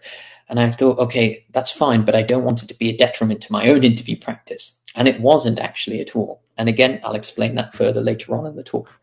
So we had all three of us, we were all applying for CST, and between us, we worked on this project. And the next thing we need to consider was, okay, how are we going to produce useful content? So we had to come up with an aim. And I think this is a learning point here for anyone who wants to do a project through Mind the Bleep, or who wants to do some sort of educational venture or teaching or anything, for their portfolio or for their own personal interest. There's so many avenues you can take things down, but when you're starting, just keep it simple, have a clear aim and a clear strategy. For the CST interviews, we thought, okay, this is the first year we're running it.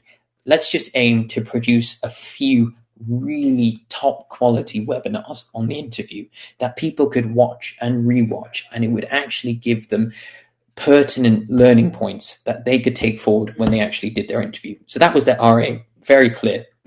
Next, we actually needed a strategy and a plan of action. So at the bottom of the slide, I've got this thing that says management station and clinical station. And I've taken that directly from my slide from one of my talks on the series. So as you can see, if you're doing a core surgical training interview, it's really formal. You've got these like extremely structured things you're going to go through. You're going to do a 3-minute management talk. You're going to do some sort of ethical scenario. And then you're going to have 2 clinical stations, one on trauma and one on a post-op patient. So we thought, okay, well, it's obvious what our strategy is going to be. We're just going to do webinars on each element of that. That's all we had to do. So we thought, okay, so how are we going to make sure what we produce is top quality? And I really have to thank Freya and Millie for this, because they were instrumental in recruiting a number of speakers for us. So we had 2 speakers who were plastics themed core trainees in London that year, and both of them had come in the top 1 or 2% in their CST interview, and they did talks for us, and those talks were incredible. I mean, like I showed you earlier on in this presentation, you can see I spent £489 on my interview. Those 2 free webinars that they did, I used as one of my most used resources when I was actually revising for the CST interview. So that goes back to the point of me saying, actually doing this project was not detrimental to my own interview practice, and it shows actually how high quality it was. I had all those resources, and I was still using these 2 Mind the Bleep talks over and over, just rewatching it and practicing with the people doing the series, with the people doing the sessions. So here's the result of what we did. This is a table with the webinars, the speakers, the dates, and the attendance. And this doesn't take into account people who've rewatched it on YouTube or looked at the follow-up content. This is just the live individuals who've watched it. So across 2 years, so we ran it in initially 2022 to 23, and then we did the 23 to 24 cohort. We've had 7 webinars, so not particularly loads, honestly, but we had a good attendance, and really what I liked about it is we had webinars that covered each specific segment of the interview. So what you needed to know, we covered in our webinars. That was it. And what was the result? So overall, we had really positive feedback. I was actually initially going to put that in my talk, but I thought it would be too long if I went through all the feedback. So you'll have to trust me on that. And we had a really high demand across Mind the Bleep for catch-up content. We're getting lots of emails from people who were really keen on the series. What was quite funny for me is I have since starting core surgical training, met quite a few people who use the Mind Bleep webinars. I actually met one person who recognized my voice from when I did the introduction to one of the speakers. So it's a small world. And the nice thing is, all 3 of us, myself, Freya, and Millie, all got jobs that year. So I've used that example, and I hope it's clear in this talk. I wanted to use that example to illustrate some of the sort of learning points, or things you can think about when you're designing your own teaching series, project, educational venture, whatever it is that you're thinking about. I hope you can use some of the thoughts and things I was saying during that talk to guide you. So if I could sum it up, I'd say having a clear aim and strategy, like there are so many potential things you could do, but keep it clear, keep it simple, have a good aim, a good plan. It should have a target audience as well. You should have an audience in mind who you think are going to benefit from your project. And it doesn't have to be something that is going to attract so many people. Core surgical training interviews should attract a lot of people because a lot of people want to do it. You can do something more niche, but you should have a clear audience for who it's going to be beneficial for. The next thing, I think this is really key, be realistic of what you can achieve. We're now, with our core surgical training interview stuff, we're planning a mentorship program, maybe doing in-person interview practice, lots of other things. But you notice at the start, when we set it up 2 years ago, we just ran 4 webinars. That was it. We kept it simple. And I think you have to remember that whenever you're planning projects or trying to do things outside of work, just know that you're doing this and you're doing a full-time job and you're doing your portfolio and you're doing whatever you need to do in your personal life. So really be realistic about what you can achieve. You don't have to take on loads and loads. You can try and keep it simple and clear and elegant, and you can build up from that. Next thing is consider your own personal and career goals with your project, right? This is really important. So because I'm project development lead, because I work in the surgical team, I get a lot, we get a lot of emails from people who want to do stuff through Mind the Bleep. And one of the first questions I ask them is, how is this going to benefit your portfolio? What do you need on this portfolio? And how can we target this project to make sure you get it? Because if you're doing all this work, yes, it's great experience and it's good to be able to do something like this. And there's a personal sense of achievement and you join a great community, fantastic.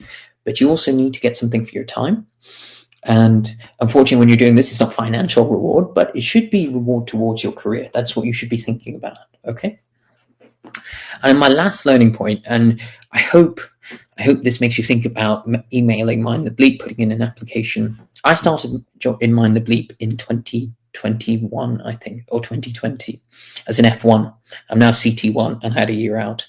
And I started initially doing a teaching series, the vascular teaching series. And since then, not only have I gained a lot of things in terms of my career from Mind the Bleep, but I've also made a lot of friends and connections. And you realize this medical world is very small. And being part of this extended network in Mind the Bleep has been so nice and helpful. And it's one of the advantages of joining Mind the Bleep that I wouldn't have really thought about when I first joined it. But if anyone asked me about it now, that would be the thing I say first. So yeah, I hope that was useful. And I hope that makes you think about sending us an application, sending us an email, and wanting to work with us. So, yeah, thank you for your time. I'll be back in a little bit with a second talk. Amazing. Thank you so much, Sid. We're going to move on now to Wasim, who's the careers lead for Mind the Bleep and is currently an F2 in London. So he's been involved with the careers team for the last 2 years and has helped set up loads of projects with webinars and other things. He's going to talk about key takeaways and lessons that we learned when it comes to managing a team and trying to build a successful project. So I'll pass it on. Hello, everyone, and thanks so much for the introduction, Janvi. So my name is Wasim, and I'm an F2 in London. I'm the careers lead for Mind the Bleep, and like Janvi mentioned, this presentation will just give you an overview of what we do, our current projects, our future projects, and what we've learned about creating successful projects and making a pitch. So our content, this talk will be divided into 4 sections. I'll briefly talk about us as a team and what the career section of Mind the Bleep's aims are. I will give a quick overview of our current and upcoming projects for feedback and potentially help inspire new or complementary ideas. And then for sections 3 and 4, I'll talk about what I found from experience helps to keep a project running and successful, and what to think about when crafting a proposal or coming up with a new idea. So the careers team are a growing group of just over 20 individuals with a passion in medical education. We create high quality and useful resources to help current and future generations of doctors, and range all the way from FY1s to consultant level doctors. And I myself joined the team when I was a medical student.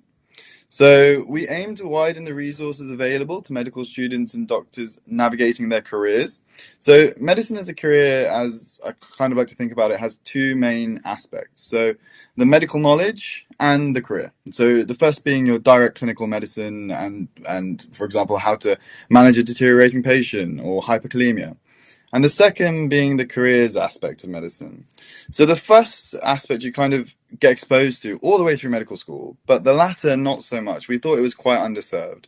And so we began publishing content as webinars, articles, and creating e-learning courses and more. So we have 3 established projects currently. So the specialty careers team focuses on the traditional NHS specialties and training pathways. So the series covers things along the lines of a day in the life of a particular specialty, or interview or prep, or potential portfolio development opportunities. Then we have the F3 and time out of training team. So with increasing numbers of doctors taking time out of their career, we created a team to try and cater for them. So, for example, last week we delivered a talk on moving to Australia, covering the logistics and the different areas from a first-hand experience. And then finally, with even more increasing numbers of doctors considering alternative careers and taking less than full-time jobs, we created an alternative careers project for doctors looking to explore careers outside of medicine or alongside medicine. So, for example, I think a couple of weeks ago, a talk was delivered from a former doctor and current chief medical officer at a health tech company who provided quite valuable insight into their career. So these are our upcoming projects. So our upcoming projects include a mentorship and interview scheme for training pathways that matches current trainees with doctors looking to enter further training. We also have an Ireland project on the way, where we're creating a handbook for doctors moving to Ireland from all across the world as a guide to help answer questions and make the transition smooth. We also have a Taster Week project, which is going to be coming out hopefully in around 6 to 9 months-ish, which is going to be an e-learning course on how to set up and make the most out of the underutilized Taster Week opportunity afforded by medical schools. So each of these projects initially started off as just proposals submitted by doctors external to Mind the Bleep, looking for support in fulfilling their ideas. So I'm going to talk now a little bit about what makes a project successful. So this is by no means a comprehensive list of everything it takes for a successful project, but I do think that these are some of the key elements that I've noticed that successful projects have had in common. So firstly, there's been a well-defined objective that sets out the target audience and the purpose of the project. So this gives you an aim towards. One other very important aspect of this clear objectives is to establish at the start what your own personal goals are in delivering this, and will this project help to actually fulfill this. So we all have only a limited amount of time, and although I'm sure many of us may be passionate about medical education, we also have our careers to think about, things like portfolio points, things like leadership experience, or anything else. So having this established at the start and making sure that the project you're trying to create is able to fulfill it is really, really important. It helps to actually keep yourself motivated as well. And at the end of the day, what we produce will probably be useful to someone, but it's about making what we produce useful to ourselves as well. So moving on, effective teamwork allows the workload to be shared with no one person actually carrying too much of a burden. So creating a comprehensive role description for each person that you will recruit to join the team really helped us to delegate tasks fairly. Thirdly, collecting data, I think, as some of the other speakers have touched on, is one of the most important parts of a successful project and an easy way to fulfill personal goals. So pre and post surveys are easily made and they easily gather data. And multiple individuals at Mind the Bleep have won prizes from taking this data, collating it into a poster or a presentation and delivering it at conferences.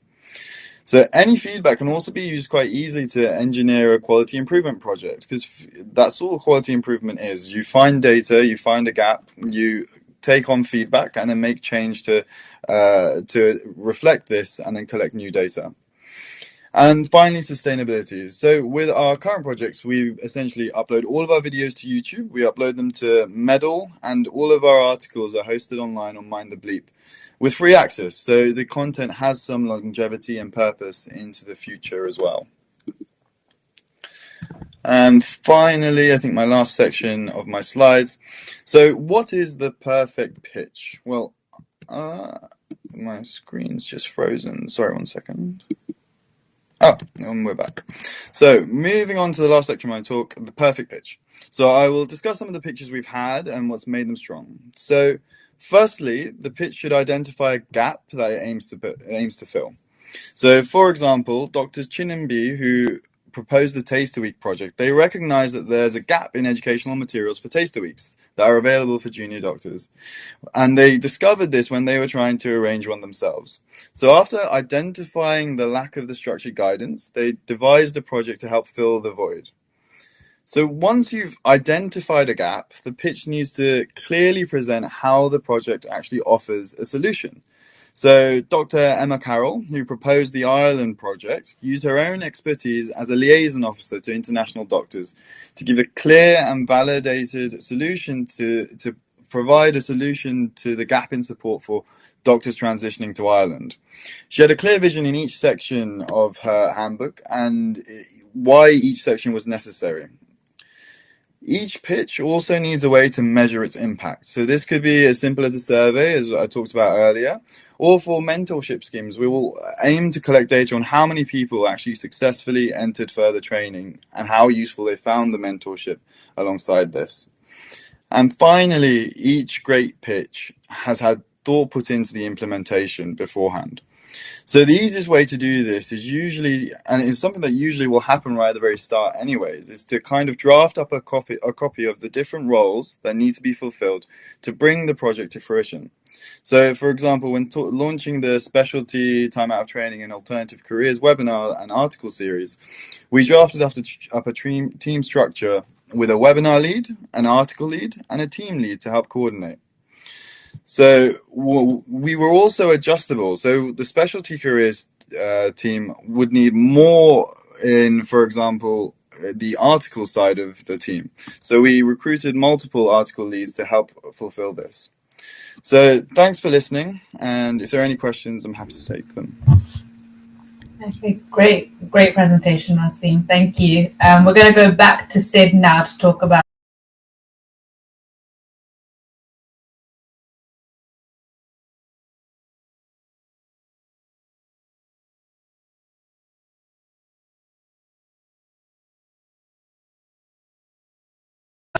And this talk is going to be a bit similar actually, because I'm again going to use a project to answer those questions of how do we make, what makes a successful project, what makes a high quality project, how do we ensure it's useful to you and your audience.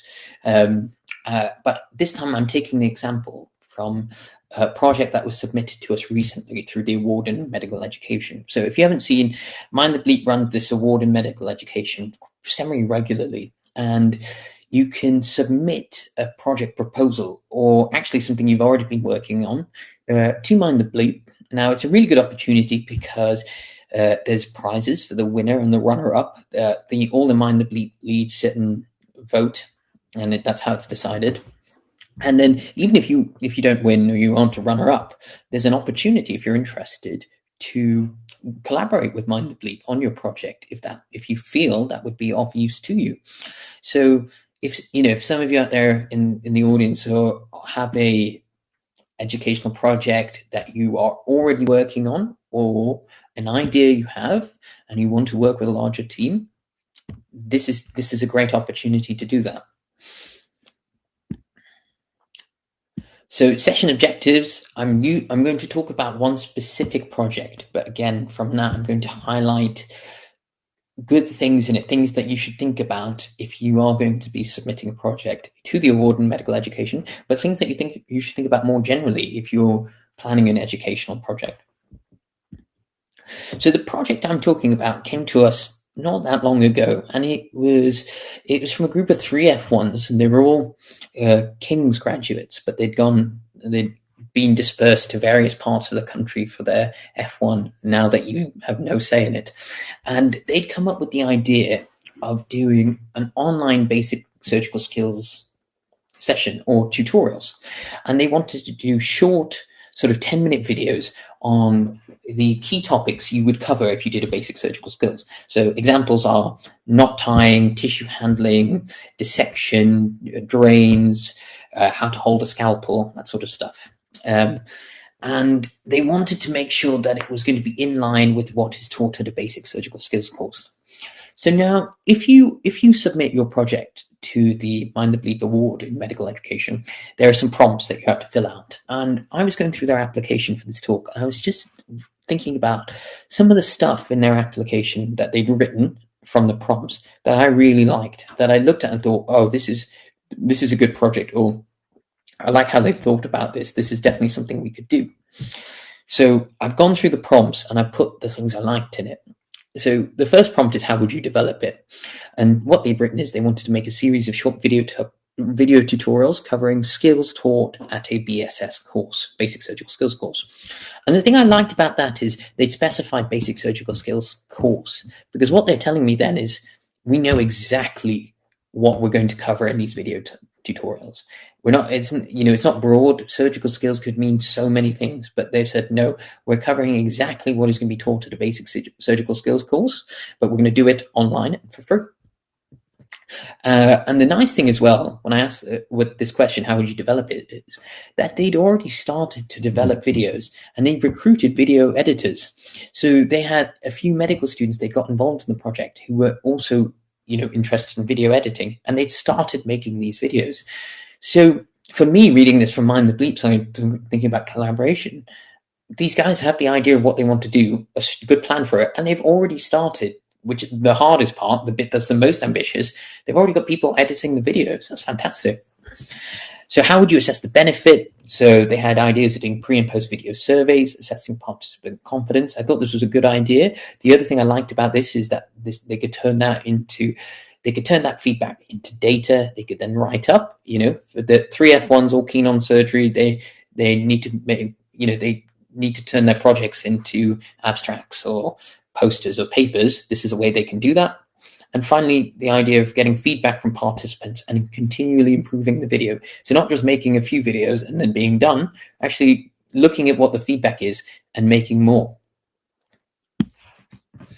And then the last question, what support would you need from Mind the Bleep? So the thing I really liked about this was they actually had a clear idea on what they wanted from Mind the Bleep. So it makes my life easier when I'm actually meeting them, because they know exactly what they want from us and we can work together to try and get that started. So they said support and advertising the project. That's something we can do very well, because at Mind the Bleep, we're fortunate enough to have quite a large reach. Mentorship from Mind the Bleep and running a national education venture, that's something we can do. And finally, help securing sponsorship for suture materials and practice kits, again, something we can do. So going from here, I thought I wanted to think about what drew me to this project. What did I like about this project after I'd met them and gone through their application, that I thought, wow, this could be really good. The first point I've already mentioned, they'd already started recording and editing the videos. I think that's, it's fantastic, because I think I said this in my previous talk, so sorry if I'm rehashing, but my point is that it's kind of endless what you could do when it comes to sort of online educational projects, right? You could make websites, games, simulation, all of this. But if you have these ideas and you don't really have a way to execute it, then it's less helpful. Whereas these guys had this quite ambitious idea of recording these videos, but they already had a plan in place and were doing it. They had a way of executing that, which I thought was absolutely brilliant. The next thing I really liked about it was that it was free and accessible. So that's the ethos of Mind the Bleep. So I really liked that this is what they wanted to do. If you want to do a basic surgical skills course, it's going to cost you £800. If you're an F1 or F2, you might get that funded. If you're a medical student and you want to, you're keen on surgery and you want to look like you know what you're doing when you go to an operating theatre, you're going to have to fund that yourself. So the idea of having online tutorials for free that anyone could watch really appealed to me. And the other thing is it would reach a wide audience. And the And that reference I put in here is actually the one that they had sent me, and I read it, and it's this review. It's this sort of systematic review looking at 19 studies on the UK undergraduate curriculum and focus on surgical skills. And the punchline is there's not really a focus on surgical skills. So there's, we're not meeting the guideline or the GMC requirement of what we should be in terms of teaching practical surgical skills at an undergraduate level. Next thing is, okay, how will the project be useful to an audience? So we've identified already, that top point, we've identified that there's insufficient surgical skills teaching in the UK undergraduate curriculum. The other thing I thought was, if you're an actual surgical trainee, one of the biggest concerns now, and you can, if you put this in, if you put into PubMed UK surgical trainee experience, you'll see lots of articles talking about this, is that there's a reduction in operating time and clinical experience. And that's a big issue. And as a result of that, focus of teaching has gone from hours in an operating room, which you might not get as much of, to simulation-focused teaching, cadaveric skills, practical skills day. So this is how it's evolving. And this project, I think, fits in with that. We've got this free, accessible online resource that people can practice in their own time. And there are actually a number of these ventures already, which are really good, and I put a couple of my favorites in there. So again, this is why I thought this would be useful to the audience.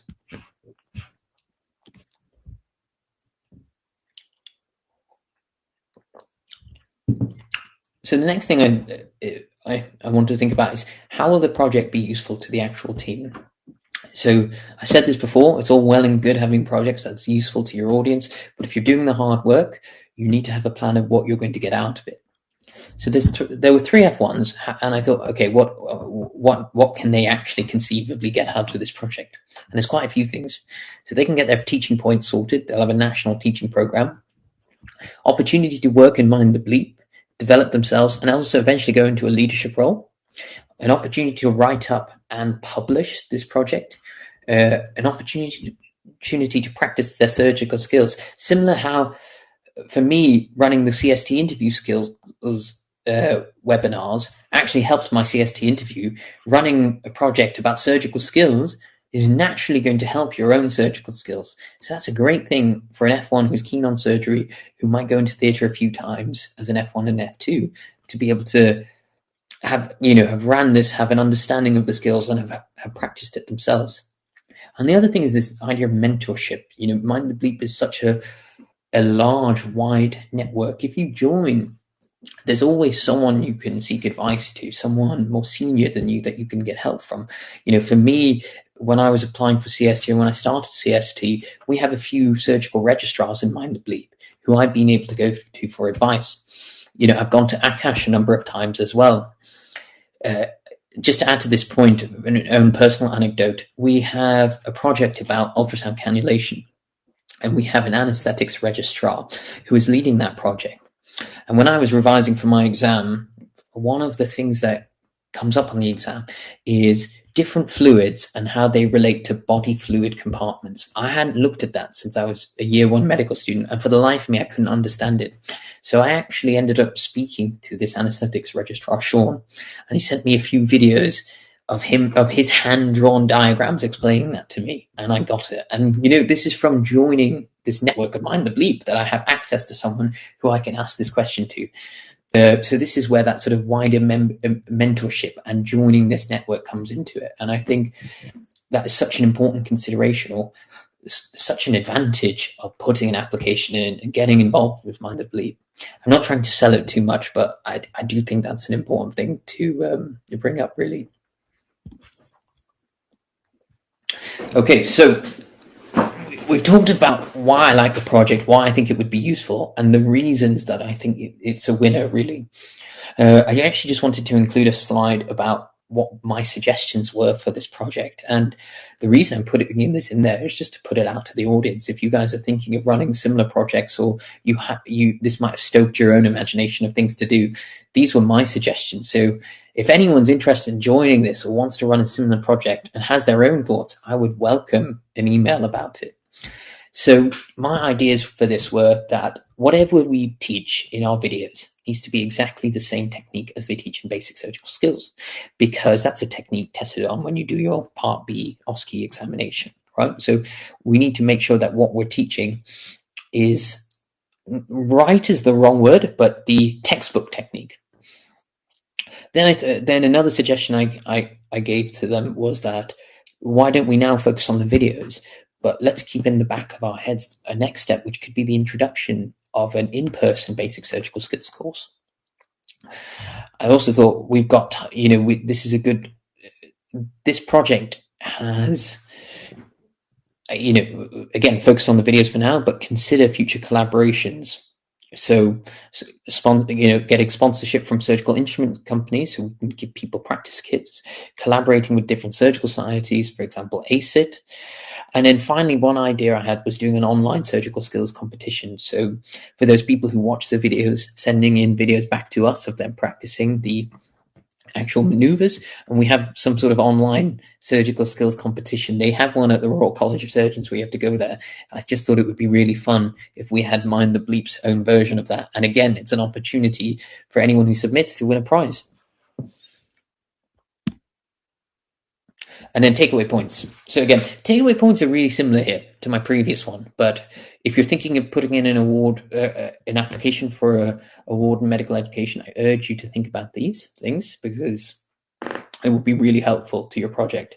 So again, specific aim, target audience, realistic project. Have a plan with a timeline. And finally, really key, know what you need to get out of it, as well as know what your audience needs to get out of it, right? And I think that's me. That's my talk. All right. Thank you very much for your time. I hope that was useful.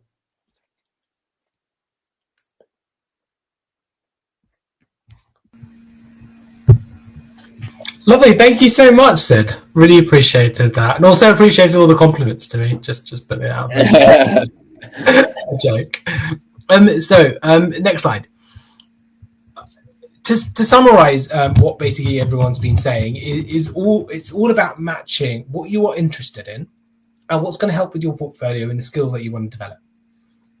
So, for example, the skills that you want to develop and the portfolio are going to be the things that are on your specialty application: skills, commitment to specialty, teaching, QI, presentations, prizes. And the way that you can do this is through any of the modalities that people have discussed. There's been online videos, there's been webinars, there's been in-person courses, there's been guides. But what you can do is you can create a regular teaching opportunity, whatever modality you want to do, to be able to get those teaching points. Use those action research models or use those QI models to basically do that plan, do, study, act process to get those QI projects. You're then going to submit that project for a presentation to the many medical education conferences and various other conferences that are out there and hopefully win a prize. And then finally, you're going to write up that project and hopefully get a publication out of it. And that's what so many people at Mind the Bleep have done. But the key aspect of all of that is you can do one really large project. And because of you can quite easily, when you're doing something like medical education, have that global reach. You can cover all these aspects of teaching, of QI, of presentations, of prizes. And more importantly, if you understand a little bit about the medical education theory, a little bit about practice, and now you've gotten to this point of the webinar, you're already there, it's a very easy space to publish in because there's so much you can publish on. There's so many things that can be interesting. And also it can be literally about any passion or anything that you particularly enjoy, from well-being to finance to all the other hobbies that you have. And you can marry that up with your project when you're submitting it. So with that in mind, now you're thinking, how can I come up with the right project? How can I come up with the right plan? And what opportunities are there to allow me to do this? And so this is the next part. We've already touched on this, Mind the Bleep's growing audience. We're up to about 82,000 on my last check, monthly users just on the website. But more importantly, it's about this community that we're building. The team is well over 220 people now. We've got new projects starting all the time, but more importantly, we bounce ideas off each other. We get each other's support. We're always building new teams, new aspects, so that we always have somebody to turn to who has that kind of niche interest of things that we might want to consider. Like Sid mentioned about that ultrasound cannulation, that fluid compartments aspect. The content, well, we've got well over 1,000 articles, webinars, e-learning courses, and our monthly users, including our YouTube users and various other, well exceed over 90,000. But having that community is key. Building that community is key, because it means that any project that you make is quite powerful and quite impactful. In terms of what we are thinking of doing next at Mind the Bleep, and this might be some of the projects that you fancy doing, we're trying to get more into exam content because of what Sid mentioned. There's so many courses and exam-focused content that charge so much. What we'd like to do is deliver that for free. This also includes more procedure-based things, like the basic surgical skills, but also all the other procedures, from lumbar puncture to cannulation to ultrasound cannulation and other ultrasound, like fascioiliac block, etc. We're also trying to get more into mentorship, so that's perhaps something that you could do to build careers, to build well-being for all that increasing burnout, help support medical education projects and also vulnerable groups. We're also building specialty content in primary care, emergency care, more niche specialties like sports and exercise medicine, histopathology. And we're also trialing new content methods. We've got a new podcast that's been launching, 2 episodes are out. Madassa's doing an amazing thing with TikTok, and that's all planned, and we really would love people to join if they're interested in TikTok, because let's be honest, I have no idea how to run a TikTok channel. I now feel very far away from F1. And then e-learning courses. So we're looking for an e-learning course lead so we can plan kind of quizzes and other cool things. And a journal club, and so that people can practice their kind of analytical skills when they're applying for their AFP, SFP, or the ACF and all those other academic posts. So how can you get involved if you wish to get involved?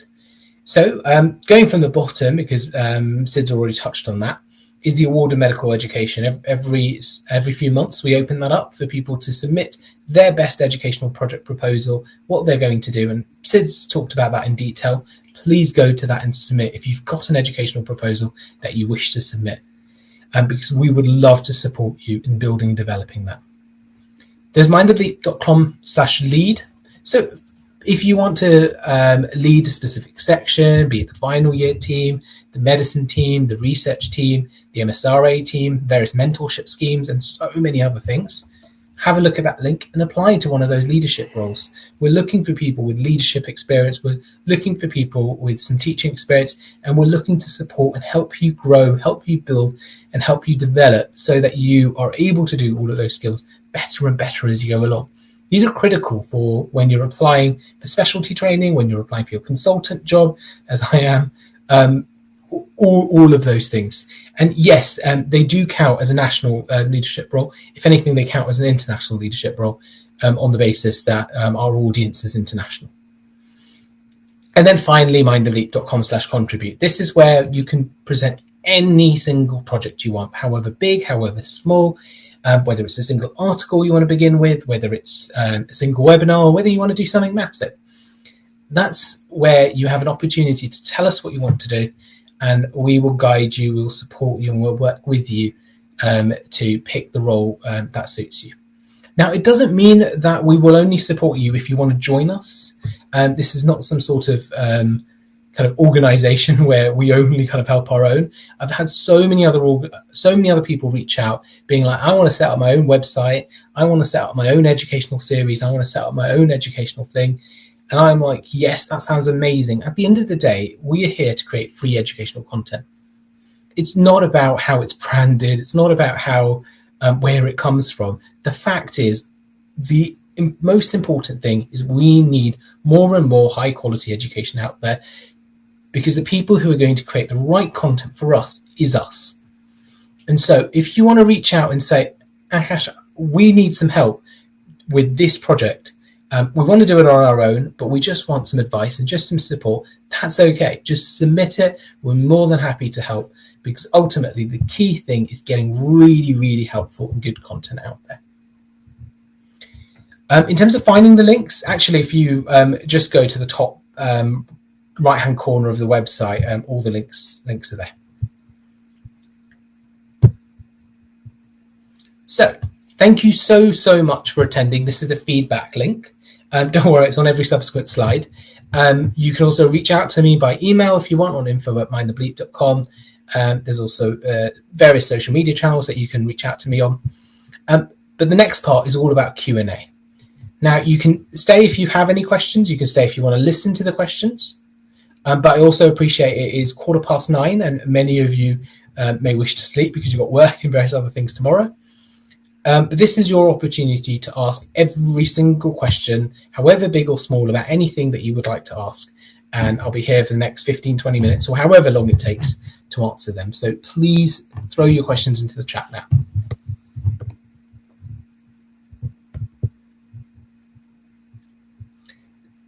So you asked whether you can be involved in the research team as a medical student.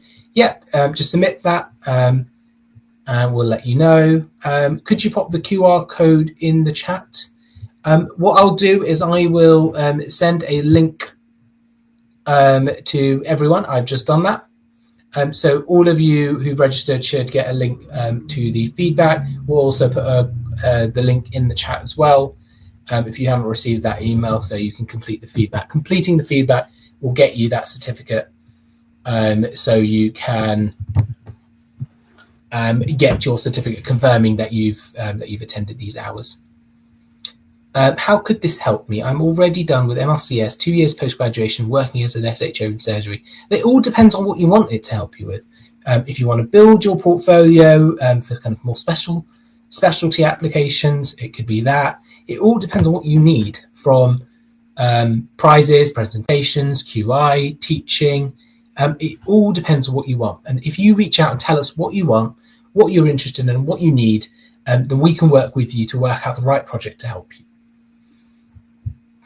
Any good resources on planning a teaching course? I mean, you definitely need to drop me an email. This is exactly what I'm trying to do at the moment. This conference is actually the first attempt at trying to make better educational resources out there, because at the moment, in terms of building a teaching course and actually medical education teaching, the content out there isn't so great unless it's very, very expensive. And so my hope is if we can run these conferences frequently, we can provide content where people can learn how to teach, and they don't have to pay money, basically. But if you reach out to me by email, what we can do is we can kind of brainstorm together some various educational resources that can help people to teach. Because what I'd like to do in the next perhaps year is design a Teach the Teachers course that's free. Is there any support to learn regarding research? Certainly. If you have a look at our research section, and we'll post the link, mindthebleep.com/research. There is a whole host of articles that's been, and websites and other things that's been made by our amazing research team. Do you use or plan or use anything with simulation teaching? So our F1 course is based on simulation teaching. We're hoping to do an IMG course with simulation as well. And we're hoping to get into medical schools and do some simulation teaching. So at the moment, those are where we're using simulation teaching. As we grow, we're open to anything else that you might consider. I mean, I would have wished I had a medical registrar day where I learned how to be a med reg before I had to do it. I'm sure every other specialty feels the same. There's so many other things that we could do with simulation teaching, from advanced communication skills to many other things. So yes, we want to use it. If you've got ideas to do it, tell us and we're happy to work with you. Does your target audience just reach final year medical students, or is there a scope to broaden to earlier years or preclinical students too? So with the UK MLA website that James talked about, MLAmedics.com, it now covers all clinical students in med school. In terms of preclinical, we haven't done that yet. That doesn't mean that we won't. And so, Emily, if you're very excited to run a website and run content like that, and you have a specific niche that you think hasn't been met by all the resources out there, just reach out to us and we're more than happy to work with you in creating your own website or platform so that you can target yourself to those resources. Again, just drop me an email. Or actually probably better will be mindthebleep.com/contribute and fill in all the details there. So I've got all the information too. Any other questions?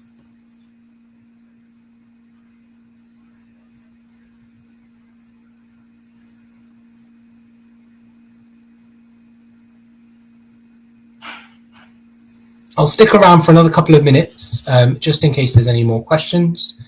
But otherwise, if you guys don't have any questions, feel free to sign off because I appreciate it is late in the night and I don't want to keep you too long. But please, please, please do complete the feedback. Please answer honestly. Tell us what you want us to improve. Tell us what you want to do. Yes, we want to do more conferences like this. We'd also love the opportunity to give you guys the ability to present your own proposals, get some feedback on them, or for you to have the opportunity to present some of the work that you've done and for us to discuss how it went and get some teaching out of it. So yes, pop that in the feedback. Tell us how often you want this and we will respond accordingly. Sarash, thank you so much. I'm so appreciative that you love the content. The whole team is, and honestly, we give up so much of our free time to run it because frankly, we're all the ones who need it. And thanks, Ronan, for saying that. It's absolutely critical that we do more teaching resources like this. Thank you, Manish. Thank you, Madupa. Thank you, Ifinechikua. Honestly, I'm so glad that you guys are all enjoying this content. Yes, all of this entire series of talks will be uploaded to YouTube and to Medal, so every single one of you can rewatch it, just in case there was any aspects that you missed. But otherwise, I will wish you a good night, and thank you so, so much all for sticking around and attending the whole way through. New FY1 here, any recommendations on how to pursue research quips in departments not necessarily part of your rotation? Is there any guidance on this? So in most hospitals, there'll be a QI lead who you can reach out to, who will have an idea of the current projects that are there, or the projects that need doing. And so you can use them. If you just reach out to the consultants, honestly, they will tell you the QI projects, and they will tell you what projects are out there that you can jump into. Just speak to people at your local hospital, and they will guide and support you the whole way through.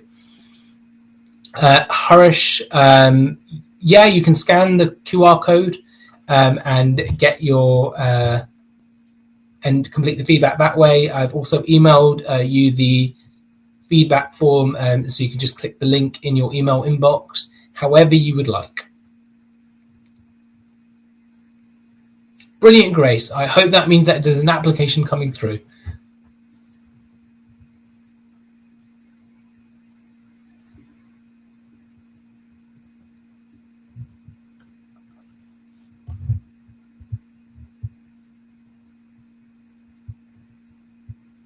We'll give it another minute, and if there's no more questions, then we'll call it a night.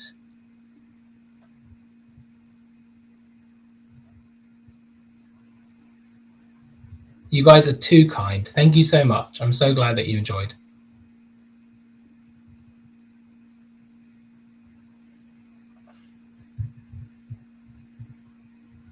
So I'll just be here in the background for the next 2 minutes. Please post if you have any questions, but otherwise, for now, I'll turn my video and microphone